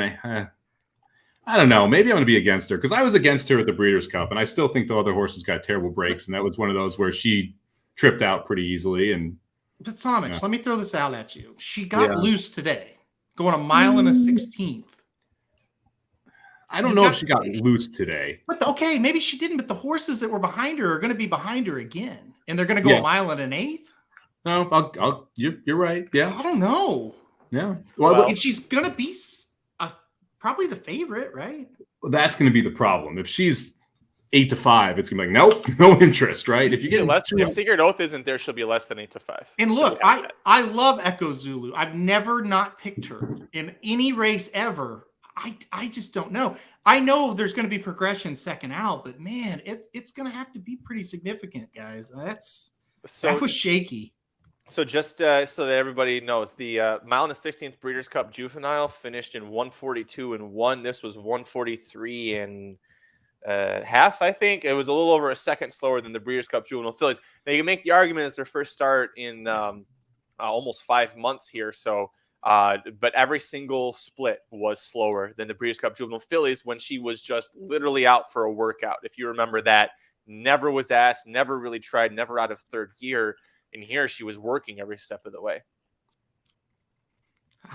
I'm really disappointed with how she ran as she won.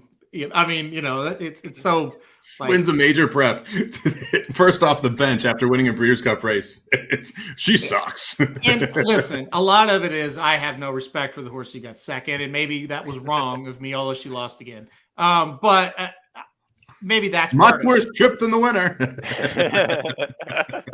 That's part of it. I'm not being really nice to the 6, and that's my fault. But I don't know.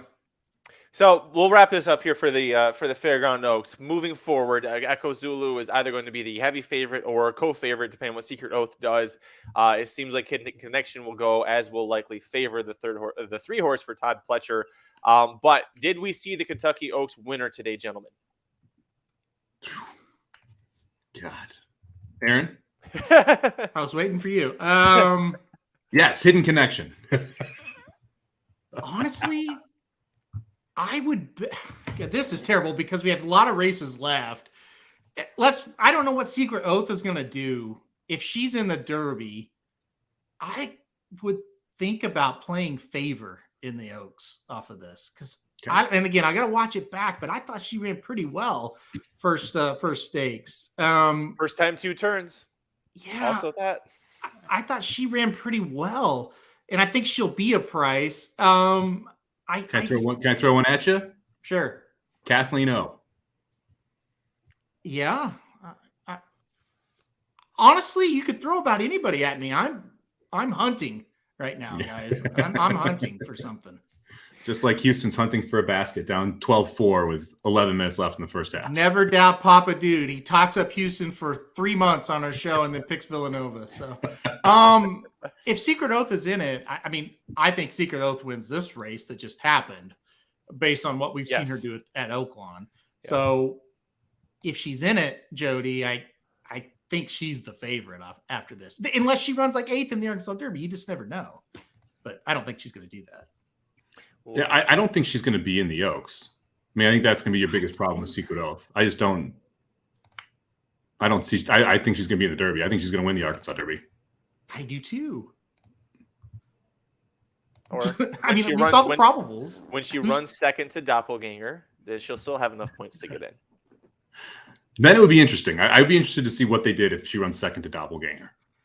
I think well, listen, nobody scouts the country better than the coach. You know, he really does. If a horse like White Messier, Forbidden Kingdom, if they were coming to Arkansas, she would be in the fantasy. She's in the Derby because I think they can win it. So he had to have watched this and go, okay, the way we sit right now, and things very much could change these next couple weeks, but the way we sit right now, we're the favorite in the Oaks. Undoubtedly, we're the favorite now. The fantasy is part of the colossal April 2nd racing weekend, which includes the Florida Derby and, of course, the Gulfstream Park Oaks, where you can see Kathleen Mike's pick, possibly right now for the Kentucky Oaks, be racing there, trying 2 turns at Gulfstream Park. But we will see you for that one. Thanks for checking out the replay. We'll see you at the track. And then if you're actually watching live, sorry, that was just I was like, this is awkward. We're leaving? Whatever. Listen, there's 102 people watching live. I feel like at least 90 of them are going to stick around after I did that. So yeah, well, I hope all 102 will stick dropping like a brick now. I won't answer this. I don't like Doppelganger, no. But Mike, 66-1 on Doppelganger to win the Derby. Now that he's with Tim Yachtine, yeah, no. Well, Yachtine, he specializes in turf, as you mentioned earlier, Magic. So I'm concerned about all the horses that he just got. I'm not sure Yachtine's going to be able to really get them ready for the Derby. So you got to demand more value now. No, I don't like Doppelganger in the Derby. I think he's shipped to Arkansas because he is clearly the 3rd, maybe 4th best horse in California. And now that all of those horses are going to be able to go to the Derby, I think it's going to be hard pressed for him to be able to win the race. I think if you're in Aaron's camp and you think Messier is the best horse, you can get 10-1 right now in Messier, fixed odds in the Derby. I mean, if you think he's the best horse, you're not getting 10-1 on Derby Day. He's going to qualify for the Derby by running 1st or 2nd in Santa Anita Derby. There's value in that if that's your Derby pick this far out. If you can get him at 10-1 right now, you do it.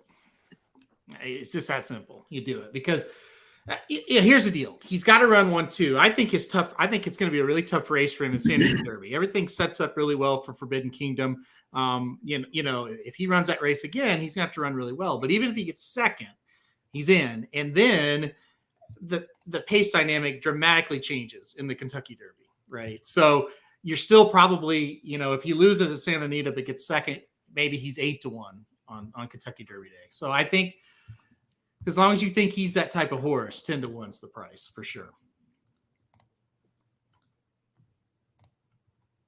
All right, so we've got 11 minutes to a Santa Anita race. If we want to talk a little bit about Santa Anita. All right, that's what I was trying to find the next race to talk about. We got 17 minutes to the fairgrounds here. So let's talk a little bit about Santa Anita's 6th race here. We got the late pick 4 actually going at Santa Anita, and I did handicap it for tournaments perspective. Do you want to throw a late pick 4 ticket together at Santa Anita real quick, Aaron? Oh, I think that is the best idea I've heard all day. God, man, I'm an idea man. I just every now and then got a good one. Let's do it. Let's do it. Okay. All right. How do you want to do this? Magic, did you handicap Santa Anita? No, I did not. Okay. All right. Let him have a horse though. He knows Santa Anita. He doesn't need to handicap it. He gets. All right. We'll go 3 by 3 by 3 by 3 to Caveman $40.50 ticket. Yep. Santa Anita. Magic, do you want to pick first based purely on connections, and then Aaron and I can actually pick horses? No, you go ahead. I'm updating the banner right now. Okay. Oh, okay. All right. Aaron. Important. Yeah. Race 6 at Santa Anita. Who you got? Give me the 1. Dance Company. Yep. Why? Listen, I think it's a 2-horse race between the 1 and the 8. I like the price. Let me see the price. Yeah, the price is 9-2. I think that's really fair on the 1 horse here at Santa Anita. Gets back on the dirt. I think that's good. Dropping down in class. I think that's obviously good. And Doug O'Neill just trying to find a spot. First time as a gelding, also for the 1. So I think this is a pretty good spot for Dan's company to win. I'm worried that the 8 kind of gets out by itself, but I think the 1's going to run an improved race today. All right, let's include the 8 because I agree with you. The 8 might get loose, and then let's throw the 5 in. The 5, I think, the horse Got Curly is the wild card here. A horse that's only run on turf in 11 starts, first time on the dirt, dropping down into the maiden claiming level. I think it has a legit shot at being a closer. If we can replicate the numbers that we put up on turf over on dirt, this horse could get home at a decent price. Well, Phil Oviedo also was like a 1/38 turf trainer. So switching to dirt where he's 19%. Yeah, might be might be a better idea just in general. Like you just might not have a turf horse here, Phil. So we'll start out with 1, 5, 8, and then we'll head to the 7th race here. I love that you just assumed I was going to take the 8. Well, you didn't know what you were doing, so we took the 8 because we both like the 8 and think the 8 might get loose. Yeah. So we'll just go ahead and do that. Magic, would you like to kick us off in the 7th? I want to take the 8 in the 6th race, but sure, fine.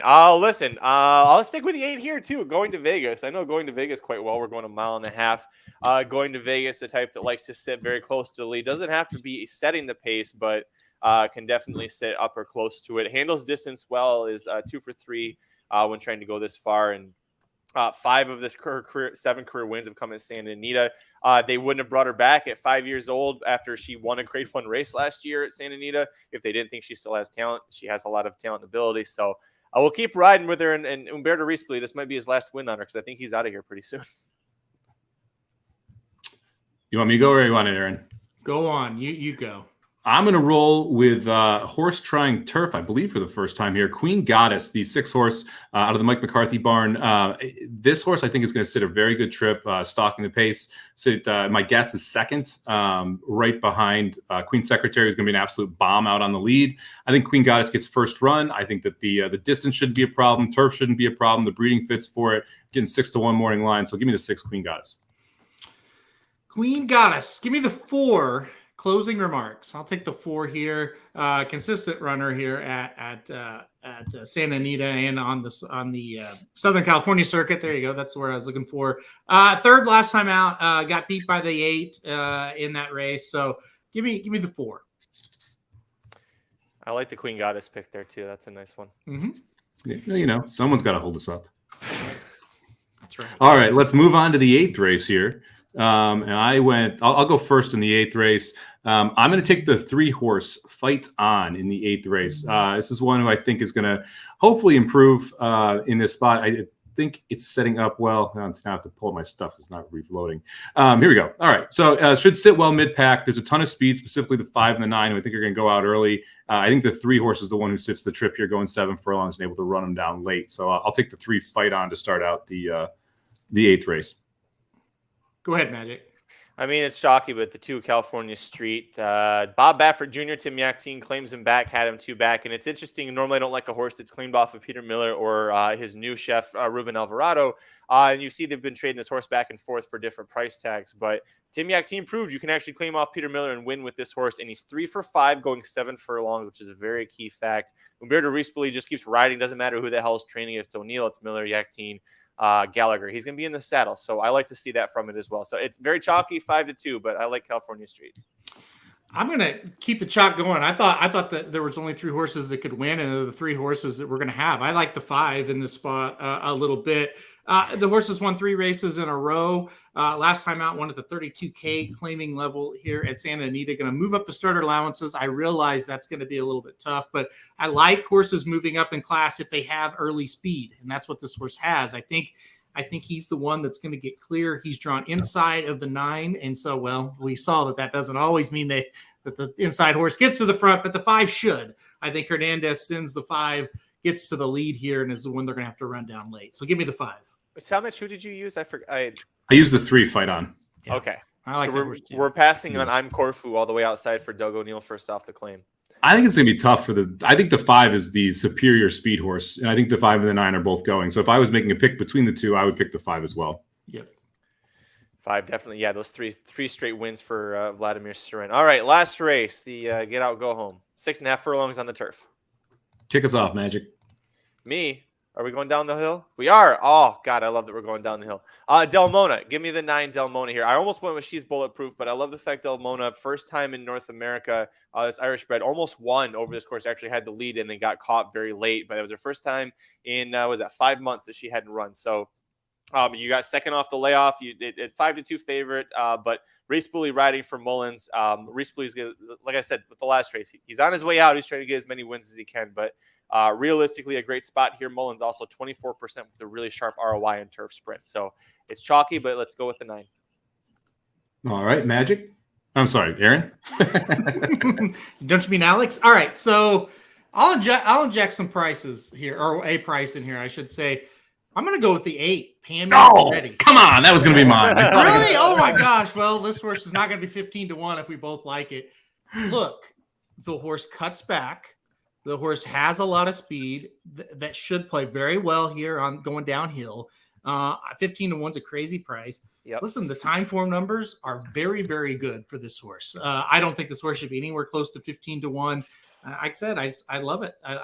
Last time out was the stakes, set the pace, just going a mile, couldn't hold it. Now it's the second time out against winners, but we're dropping down in allowance and cutting back in distance. I like the 8. Pammy's Ready. Yeah, 8 was my top pick in the race. So I'm glad you. I intentionally wanted to go third because I assumed I'd be able to take Pammy's Ready and let you guys go. I'll take my second pick in this spot, who's also a price. Let's go to the 5. I Got a Girl. Horse had a ton of trouble last time out. First time down the hill, going 6.5 furlongs. Race before that, able to go essentially wire to wire after rushing up a little bit, going a mile over the Santa Anita turf. Look, if you go watch the race, her race was over early. This horse wants to be closer to the pace. She checked hard early, completely took her out of the race. I think she's gonna be a lot closer up front here. I like the fact that we're second down the hill. So give me the 5. I Got a Girl. We'll close it out with 5, 8, 9, and I'll put a banner up here to throw this thing out. I Got a Gal. I Got a Gal in Kalamazoo. I know you don't know music, but that's a song. That's a very, very famous song. And I'm from Kalamazoo, so that's why I know that one. But that's a better horse. I got a gal or a girl, either way. One or two. I got the 5. How about that? There you go. That's you should have just learned. That's what you do on the Magic Mike show. Don't say names. Just say I got the 5. I got the 5. All right, we got 2 minutes to post at Santa Anita. We've got, what is it? About 10 until the Louisiana Derby here. Oh, good. Louisiana Derby second choice is Zozos. 8-1 morning line now, 7-2. So if you like Zozos, you're probably crying a little bit. Mike, you said that on Magic Mike too. You're like, there's no way we get, and I agree, there's no way close to that. But at least it's holding steady because 13 minutes ago, JL said 7-2, and it's we're still at 7-2. So yay.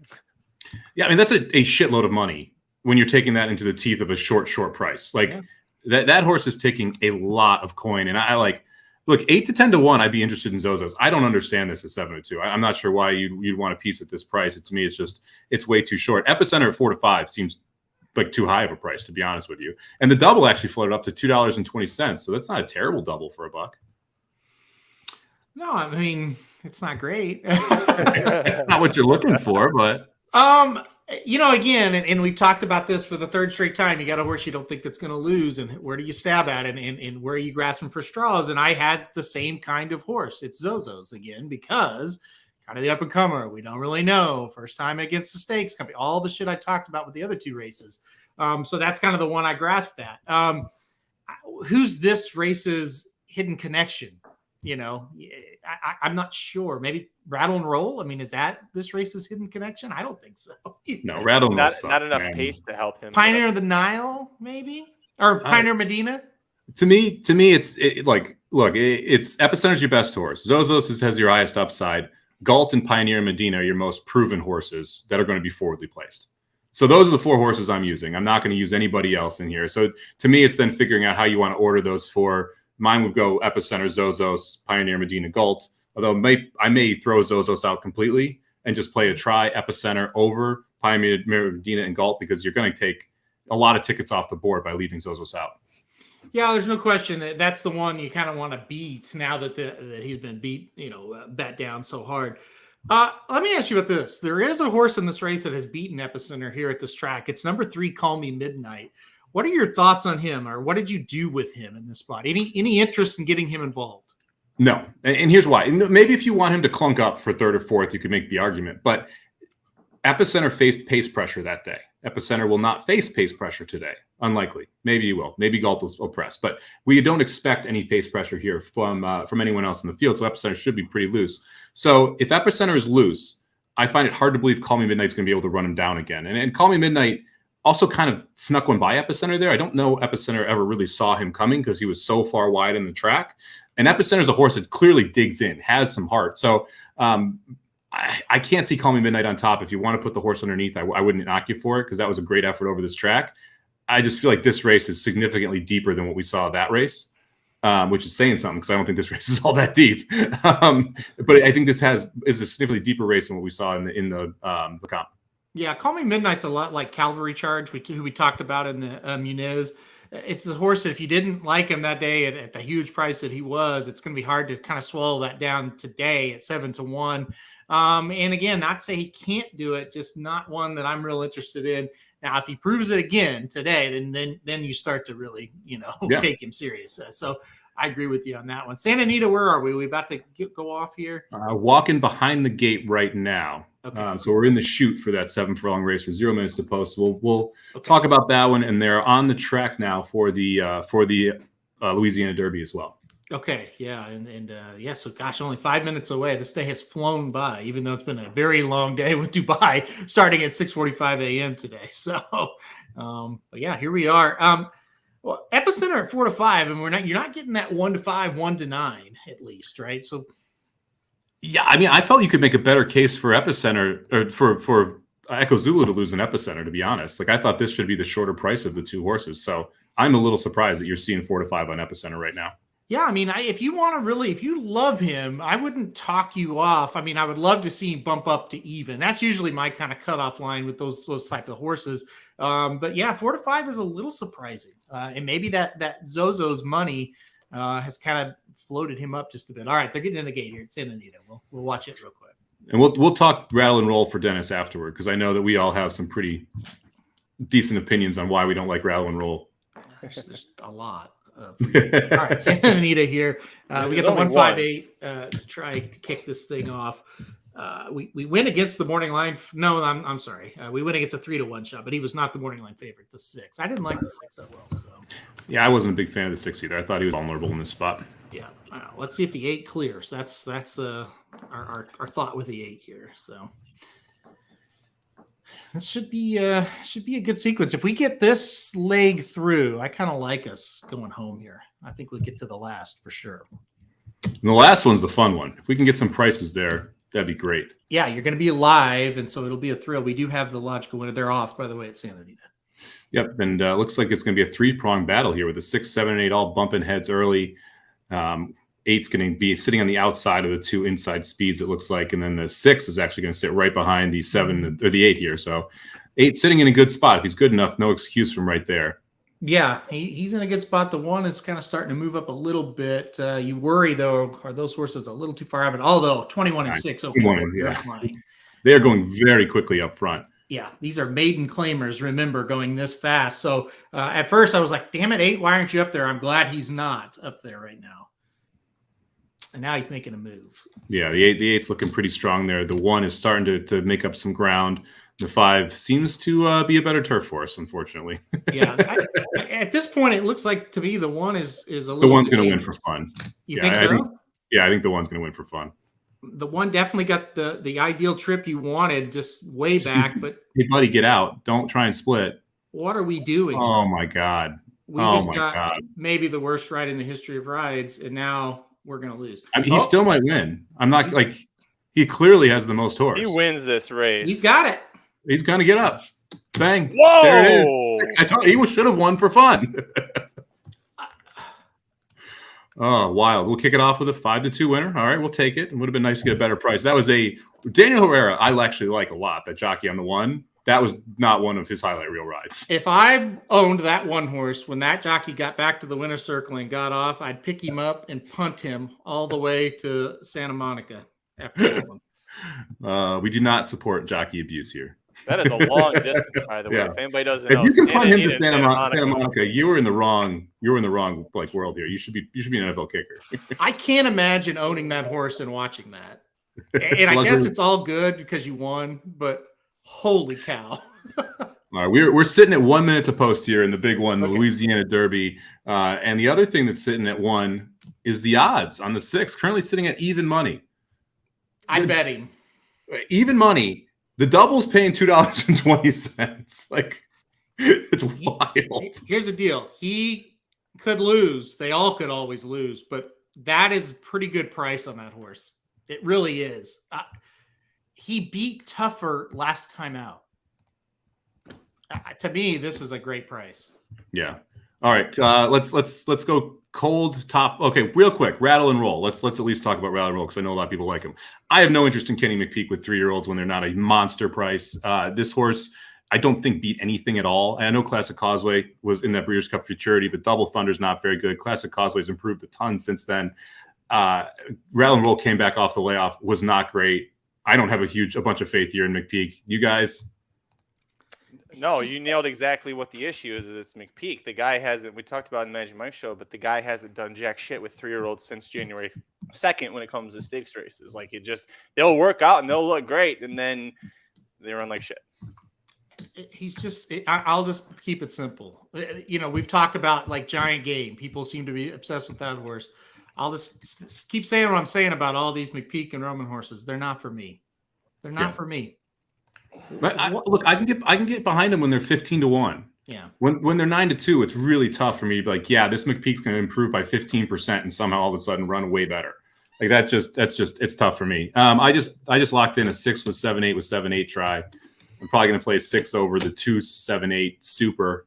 You guys, any opinions here? Well, I mean, I'll keep it simple. I like Epicenter to win. I did not think we were going to get this price. So I think underneath it could go a ton of different ways.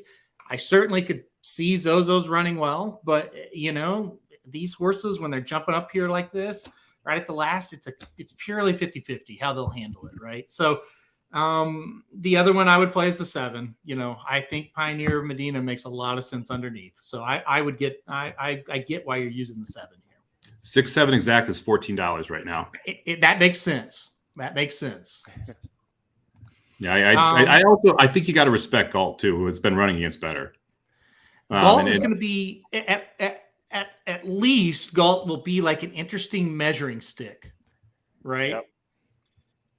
If he runs really, really well here, that says a lot about those horses down in South Florida.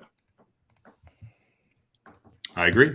It's going to be interesting what style they use, too, because he sent in the first prep in South Florida, and he tried to stalk in the second one. We had all that trouble. So it'll be interesting to see which route they take there. I think we all like Zozo's, too. So we get but the problem is the price versus what you're like.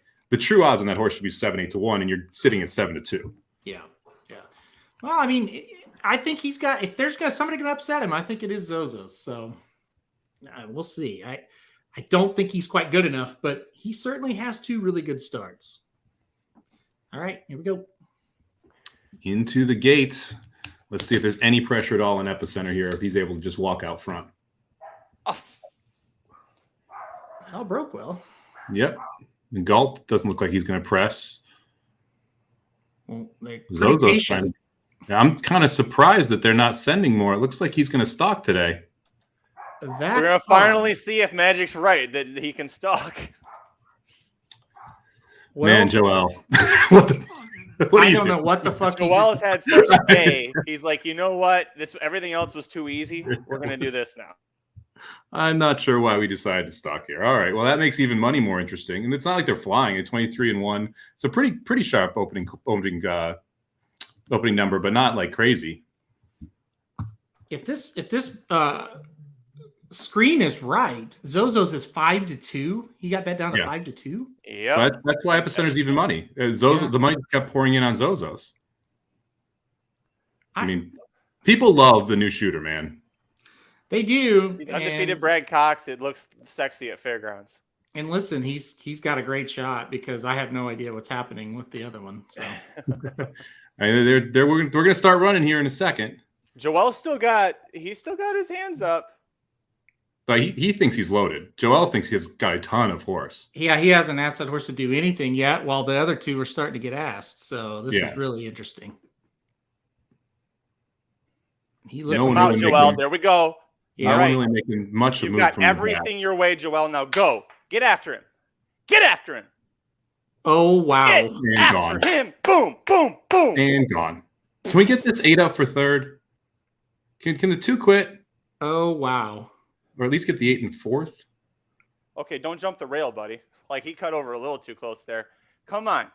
Come on. Mwah, mwah, mwah, mwah, mwah, wow, wow. Oh. 6, 2, 7, 8. Oh. Was it 8 or was it 9? I think it was 9. No. Biscuits. Oh, episode is really good, guys. And that was pretty impressive. And record time. That horse, it will be my number 1 after that. Really? Jumping Messier. Yeah, because here's what now listen, they can always flip, but listen, what he did today was more impressive than what he's been doing, because you're not going to get an easy lead in the Derby. He can sit right off and be fine. Not even hitting him. Not even hitting him, boys. Yeah. Come on. He's just shaking the reins at him. Come on. Man, that is like whoever has that horse in fantasy is really just a great drafter. Hey, who's been saying this since the Lecomte? Who's been saying the Epicenter can rate and win? Thank you. Thank you very much. Magic's been on the rate train for a while there. We got to give him credit for that. And the Epicenter train. Come on. Now, the only thing, super impressive, love Epicenter. Damn, you rattle and roll, got fourth. Really don't know much. Like, there's no measuring stick here, right? Galt obviously gets beat pretty good. It's the only horse you could use from a measuring stick perspective. Zozos now steps into the Kentucky Derby, probably takes money in the Kentucky Derby after this effort, although clearly not going to be one of your top 2 or 3 choices. The how much they beat here question is definitely valid, but he beat them in such a way that I don't really care. I mean, this was a top tier effort from a 3-year-old, but probably the best effort we've seen so far by any 3-year-old. I don't know which one of you guys said it, but I mean, I think it was you, Somich. It's like Joel thinks that he's got a ton of horse. I think it was you. And then he tipped him out, and like immediately you're like, oh, like he has a ton of horse. Like he didn't get to the bottom of this horse today. No. I think the horse kind of hit the lead and dicked around a little bit, to be honest. Zozo's kind of slightly came back on him, and I think it's more of just Epicenter idling. And to me, that is scary, because if he didn't get the bottom of the day, I'm telling you, that's the most impressive one I've seen yet, as far as these last rounds of preps. To your point, Aaron, we all said the reason you won the Lecomte is he hit the lead, and Joel took his foot off the gas, and here comes Call Me Midnight out of nowhere to upset him and catch him, and Epicenter had beaten him by the time they got to the first turn. He kind of idled a little bit there, so maybe Joel... This is the first time, by the way, he has actually truly rated in a race behind horses and gotten kickback. Joel probably pressed go thinking, I don't know what this is going to be like, and hoping he's got something. So I think, he's learned now for the, say Kentucky Derby, he gets into a rating position again. He's going to know to better time that move on this horse. That's a very good point. That's a very good point. And I'm loving what I'm seeing from this horse coming back. He's not tired. He is feeling spry. Gosh, I'm really, really impressed by that horse today. And, the other thing is, guys, he's got early speed. So if for whatever reason the Derby does not get a fast pace, which I don't see how that's going to be, but he can go gate to wire on you too. This is a dangerous motherfucker right now. I'm telling you, this horse is good. I did not expect to be that impressed on this horse today. I really didn't. Dave rolled the Echo Zulu winnings, going back for fries. Dave, best comment I've seen all day. That was great. Nice way to go, Davey. Good job. I think it pays $18.50. That's about $100. I'm assuming you didn't put too much into it either. Yeah, no, Davey's usually, Davey's a pretty smart better ticket constructor. This is great. All right, so let's talk about this. Ashley brings up Epicenter can now be trusted to make his own luck. He didn't get his trip. He didn't get the front. They didn't get an easy lead. You've got to feel better about Epicenter in the Kentucky Derby because of how important that draw is, right, Aaron? Yeah, and I think he made again, I don't remember. I blacked out. I'm so happy for how this horse ran and how excited I am for Asmussen's got a great shot. But I don't know which one of you said it, but he was also tucked inside and taking that dirt in his face. That's a huge thing too. It's not just that he was off the pace. Like if he's off the pace and he's sitting wide behind everybody, that's one thing. But to tuck in and take dirt, that tells you, hey, if you get an inside draw and you get stuck on that rail, he can take the dirt and he's going to be okay. And then how easily he listened and just tipped right out, just like a perfect little boy there. You know, I'm telling you, I'm over the moon about this. This was a really sharp effort. And you talked about how you can make money with favorites winning. That try, 34-1, pays $34 for a buck. The super, 130-1. I mean, wow. The guide had the try straight. Like you could have played it straight. So exactly, nice, dude. Well, I mean. Yeah. To me, it really wasn't that hard. That's a $17 try for 50 cents. Yeah. That's how you make money in that race. And we talked about those 3 horses. Man, I really wish that damn 8 holds 4th. Well, yeah, Rattle and Roll, who runs like shit, screws you anyway. Yeah. Just screws me by nosing me out for 4th. I would have a $15 super there. Anyway. All right. Any final thoughts on that? All right, we'll do the game that Jared likes to play. Blinkers off when you're previewing. Over under, we'll say 3.5 horses out of this race to the Kentucky Derby. Aaron? I think 4 are now qualified because Rattle and Roll, I think now we'll have 20. Yes. That might get you in. So I'll go over because Pioneer Medina, Zozos, and Epicenter 100% are in as long as they stay healthy. Yeah, I think go ahead. I'm going to go under. I'm going to take 3. I don't think Rattle and Roll makes it to the gate. He probably need a defection or 2, right? Because he has 20 points, 10 for winning the Breeders' Futurity last year, and then 10 for finishing 4th in this spot. Pioneer Medina definitely in, has the points from the Risen Star, and now this Zozos in Epicenter. I have a Call Me prediction. Midnight too. I have a prediction. Rattle and Roll to the Lexington to get those last points that he needs. That would make a lot of sense because the Breeders' Futurity is where he won the Keeneland. He won that race at Keeneland. So McPeak, looking like he's gonna, not have the strong puncher's chance that he usually is used to. So we'll see about that. But anyways, thanks for watching this race with us. We had a lot of fun with you guys. Really appreciate it. Hit like if you like the video, subscribe if you really like it. Head over to racingdudes.com and youtube.com/racingdudes, and we'll see you at the track. We're not leaving though, right? We can keep going. Okay. Yeah, I just do that for Actually, we are gonna. I mean, I won't commit anybody else, but yeah, we can stand for that if you want. No, there's no way I'm staying another hour and a half. That's not happening. It's another hour and a half. Oh, yeah, never mind. Sorry. Follow us on Twitter. We'll report back about that. We can. What we got? We got 19 minutes till the 7th. That's kind of a stretch, even. I mean, we can do it if you guys want, but I'm gonna get in trouble soon here because it's almost dinner time out here.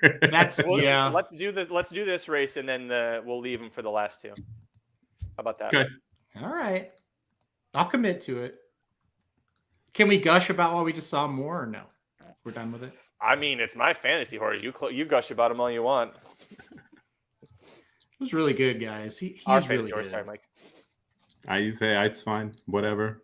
Well, honestly, he is more yours than mine. I'm more White Barrio. You're more Epicenter, based on the way that we've liked them both. I will say, my White Barrio love. Like, if you ask me the question, who will you take to win the Derby right now? I might flip to Epicenter. Because look, the biggest problem with Epicenter is we hadn't seen him rate, and White Barrio was able to rate off a pace. I believe it's going to be a hot pace in the Derby. Therefore, that's how I was kind of getting to that. Now with Messier in, and with how well Epicenter ran, the Derby layout has been shook to its core here over the last 2 days in my mind. That really shook it for me because I hadn't seen a horse really do what he just did, other than White Barrio, but it's been so long, it's not that, I guess it's really not that long, but in terms of Derby time, it seems like a long time since we've seen White Barrio. He kind of did what White Barrio did in that last race, right? And that's really exciting. The versatility is so important when you get into these Triple Crown races because shit's not going to go your way every time. You don't want a horse that has to be on the lead. So, let's see how the time comes back, how the figure comes back. I can't imagine it being bad. Yeah, I mean, it makes next week and the next week really exciting because the bar just got set on opening weekend of the 100-point races. We'll see if anybody could kind of match it. Do you know anything about switching topics? Brings up trainers losing stalls at Naira like Wayne Potts. I didn't know anything about that. It's news to me.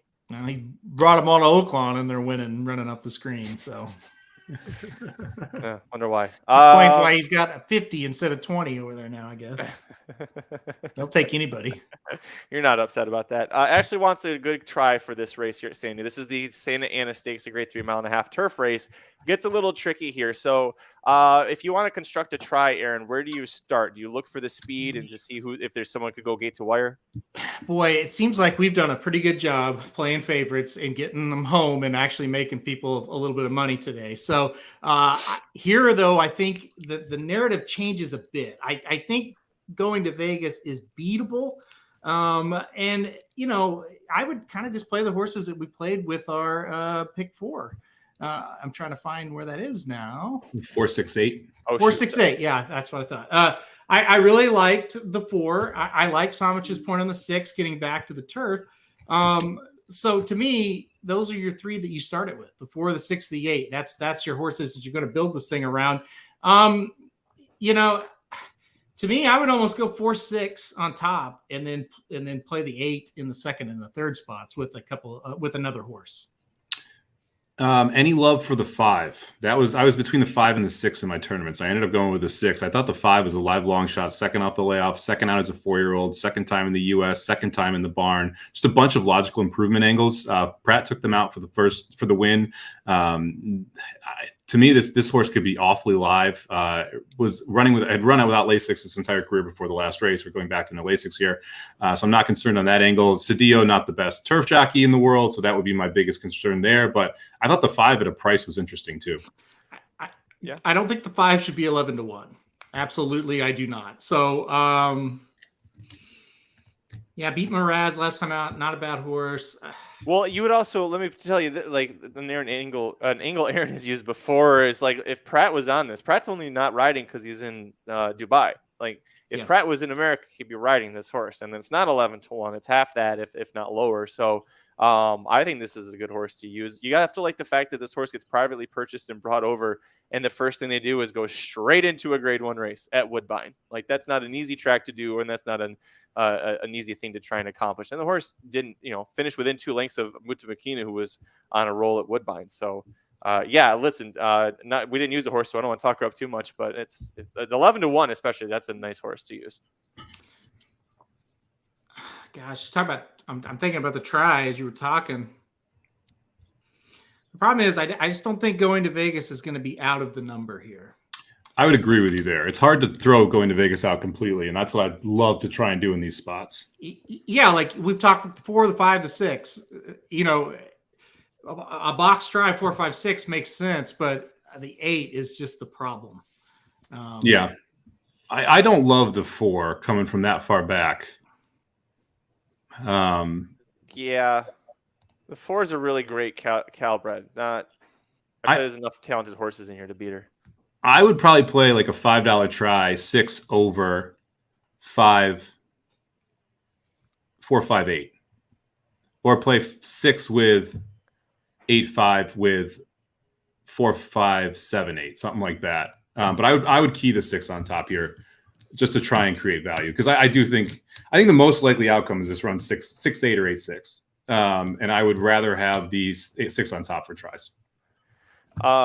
Let's bring up the 9 for a little bit. Carpe Venum, actually, Gordon likes a second off the layoff for Phil D'Amato. Is cold on the board. There's a couple reasons I don't like this horse here, but getting added ground. Do either of you like the 9 here, or not? I guess if you don't, these horses scare the crap out of me. The multiple layoff lines, and this horse is running its 3rd straight race off a layoff. That scares me, because it often means it's something like you want a horse to be able to run 2 or 3 races to get up to its peak performance, right? And when you have a race and a layoff, a race and a layoff, a race and a layoff, it's much harder to project improvement off that layoff, because there's a reason they keep having these layoff lines. And so for me, those layoff lines scare the crap out of me. Aaron? This is one where Yeah, I get it. Like going like, geez, stretching out back in distance, I think is dangerous too. Two back in an allowance, got beat by Big Blue or Go Big Blue Nation, who's not too bad of a horse. Second off the layoff, obviously. It got to me. It's just like, I just like other prices better than this one. Like we talked about 4 or 5 or 6. I like them a little bit better. I think this one might be just a tad cut below here. I just couldn't get there. I also not a huge fan of the jock here. I know we're not going to get Pratt. Obviously, you got to find somebody though, and I think they could have found somebody a little better. Here's a big thing for me: the 8 and the 9. They're both owned by my racehorse. The 8, look at that money. The 9, ain't nobody in my racehorse likes their own horse. That's what that's telling me. The 9 in this spot this feels like a rough spot. Too many good horses. If this was an allowance race, sure, but not in this spot. No, any interest in the 7 underneath for you guys? Yeah, it's a horse I've really liked for a long time. Off and on. I think I just has been beat by going to Vegas pretty easily a few times, and I just think other horses realistically will finish a little bit closer to going to Vegas, can be more competitive. I kind of like this horse. If it was a mile and a half, I would like her more. I think more distance, the better for this horse. Underneath though, sure. I think she's got a shot. I mean, going to Vegas won this race by 3.5 lengths last year, or 3 3/4 lengths. I'm sorry. She's pretty good at this distance. She certainly is the one to beat. Yeah, I think we'd all agree with that. It's just 1 to 2. Let's try to beat her out of the top spot. So what you could do, Ashley, if you want to structure something similar to what you probably did at Aqueduct, if you're sitting here and you're like, well, this is dumb. Like these guys are trying to beat this 8 and this 8's going to win easy. You could single the 8 on top and sprinkle in the 5 and the 9 and the 6 in the second and third spots. Like if you like that 9 and you got confidence, the second and third spot would make sense. So you can play it that way, and it's still probably going to pay decent. You're probably going to have to play it for more than 50 cents, though. You're going to have to do $1 or $2 like you did last time. Yeah, I mean, the more like I kind of like the idea of if you like going to Vegas on top, which again I do think is the most logical winner. You could play an 8 over the 5, 6, 7 super, and then you get but again you got the 4 as well. I mean, to me, it's a 5. There's 5 horses that are playable here. It's figuring out what order you want them in, right? Yeah. Do I like the thing is you're getting 14x the odds on the 6 horse. Is the 8 14x more likely to win than the 6 in this spot? No, right? Like that just doesn't seem like it's the correct way. It doesn't seem like it's properly priced to me. Yeah, I think that's fair. I just never considered this 9, and so that's why I'm kind of just grasping for straws. Yeah, I think your point about the odds makes sense though. I'll be right back, guys. Okay. See, this is what happens when you make him stay. Oh no, I just figured we've been here for so long. He probably had to go to the bathroom. Well, I've been holding it for an hour. I didn't know that was an option that we could do that. Oh, why do you think I keep leaving? Oh, well. I'm over here pounding beers. Gotta do something with it. What's the Houston game? Anybody know? Well, back 5 minutes ago, they were back in the game, which means they're down 7. Okay, yeah, 27-20 at the half. My God, they scored 20 points in a half. Well, that's why they're behind. You can't do that. Probably, I haven't watched the second of the game because I'm doing my job here, folks. But I would say at Villanova, if you would have told them, hey, you scored 27 points in a half, they probably would have thought they were behind. So for them to be even close, talking about Houston is kind of a good sign, I guess, because that had to have been a horrible half of basketball. So based off of projected points, if Villanova wins the tournament, I win the bracket pool. And I just got onto the front page like 2 game days ago. Wow. I was on the back page the entire time. But because of Villanova. I'm about the only one left standing. There's other people Villanova, but they don't have as many points. Anyways, nobody gives a shit about that one, except the three of us. Mike, welcome back. How was your bathroom trip? Pretty good. I got a new water bottle. This puppy right here. You go through like 3 of them. You can't last 2 hours not going to the bathroom. Just going to warn you. So, yeah. I've always been a fan of the huge water bottle. Yep. So Yes. Finally got a good one. Well, especially if you're someone in the stream who's had issues for not drinking enough water in their life earlier. Yeah, you learned your lesson there. 8 of these a day. 8? That's wild. Wow. Because I'm terrified. 7 minutes to post on that. Listen, there's still 68 of you watching us for some reason. So you guys have any questions for us or any comments? Sunland's got the Derby and the Oaks tomorrow, but there's no chance in hell we see anybody make an impact out of those races, right? No chance. No. Those horses are terrible. Straight up G looking like the favorite is not or the winner is not a good thing. No. You got Houston given 3.5 in the second half.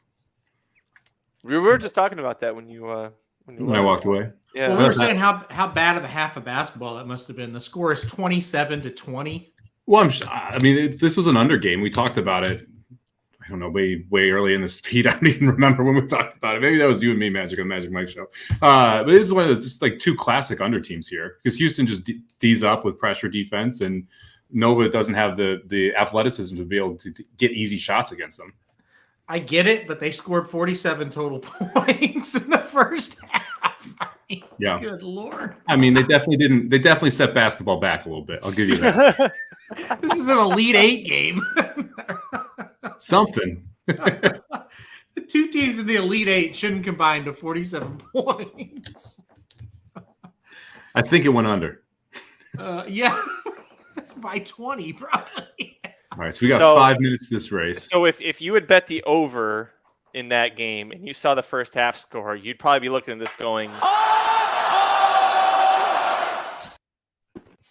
been waiting to bust that out. Oh, come on, Mike. You should watch the other shows that are on the YouTube channel. Man. No.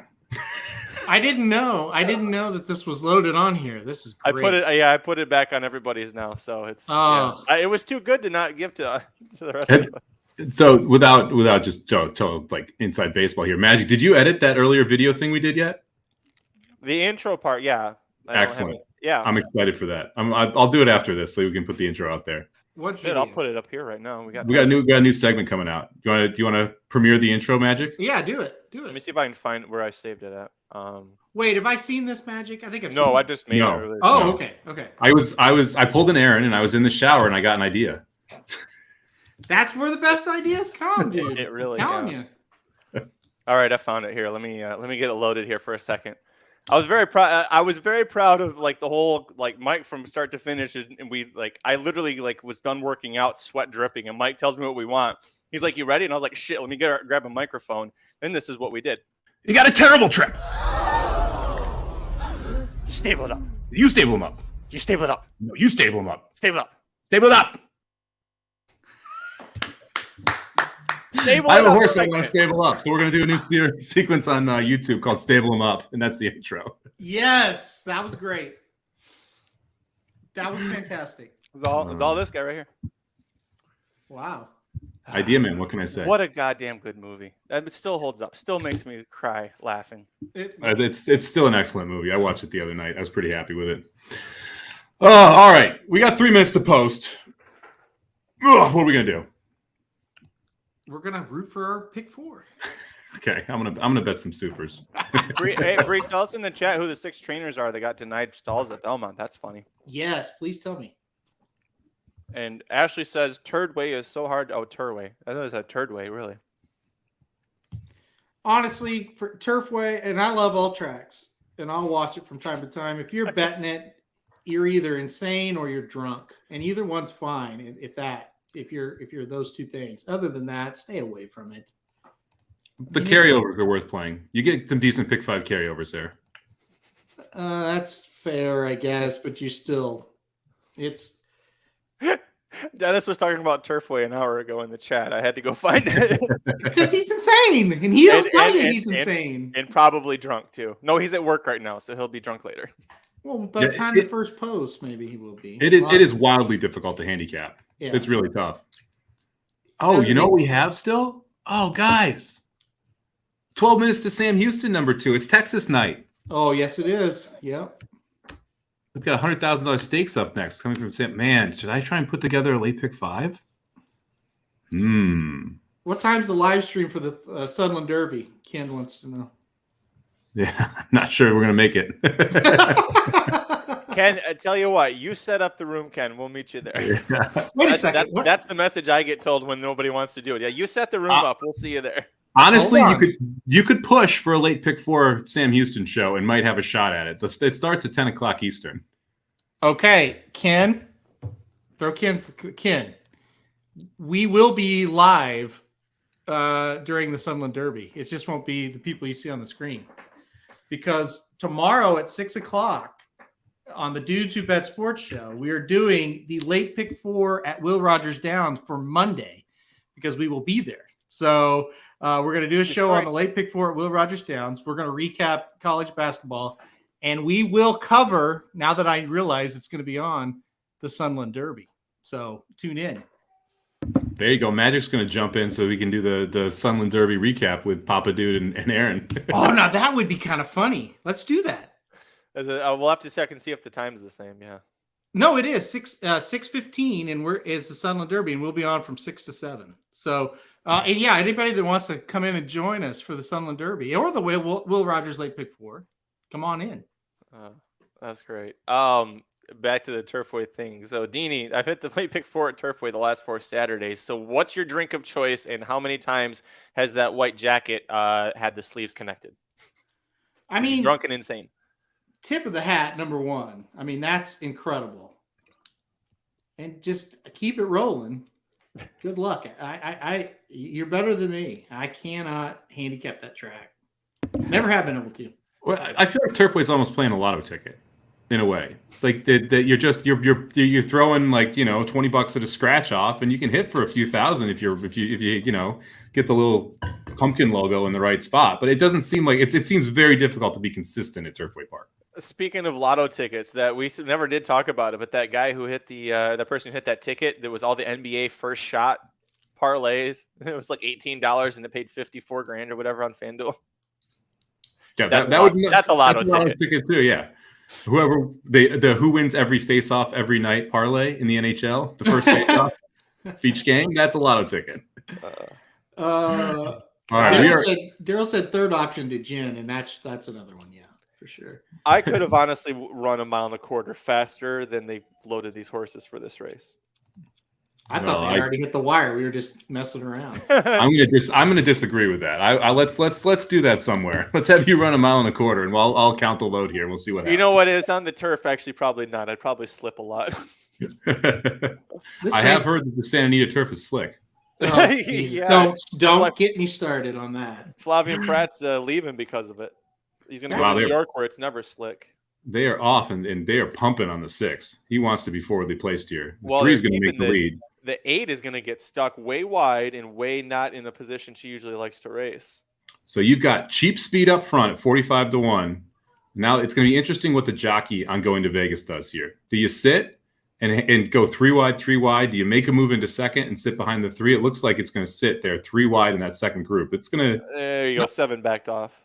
Yeah, this is not an ideal trip for that 8 though. Going to Vegas isn't loving his life right now. No, she didn't like being 4 wide around that dirt crossing there, that being pushed back. She should be up along. If she was alongside the 6, I think she's in a perfect spot. But 6 is going to get a really nice first run on her. I kind of love this 6 right now. I'm not going to lie. I mean, you have a horse that I believe is going to come back, and the 6 horse is just super comfortable because you're far enough back that you're not getting any stress on the horse isn't freaking out or anything. It just kind of has a target out there that it's going to run at. Yeah, I mean, pretend the 3's not in the race. What would you think of the 6? Exactly what you said. I mean, he's loose on the lead, basically. Running a 49.5. Yep. And the next course closest to him ran a 50.5, so he's comfortable there. And Victor's not pumping on the 6, letting her stay in stride. Nope, the 3 just stopped. Yep. Yeah. All right, the 8's coming, but it man, I don't know if she's gonna be able to catch this 6. I think the's a horse moving. I can't see Ooh, the that's number. the 4. Yeah, That's the 4. The I was 4 gonna and the say, 5 move are it better. moving around the 8. Come on, 8's 4. post. Come on, 4. Get up. Come on with a 6. Oh, 8, cut the corner. Cut the Either corner and one of split. them. 8, there you go. Come on with a 6. Come on, 6. Oh, man, going Come to on, Vegas. 6. Hold. Oh, get out, Vegas, get out. Hold 6. Come on, 6. Get there. Hold 6.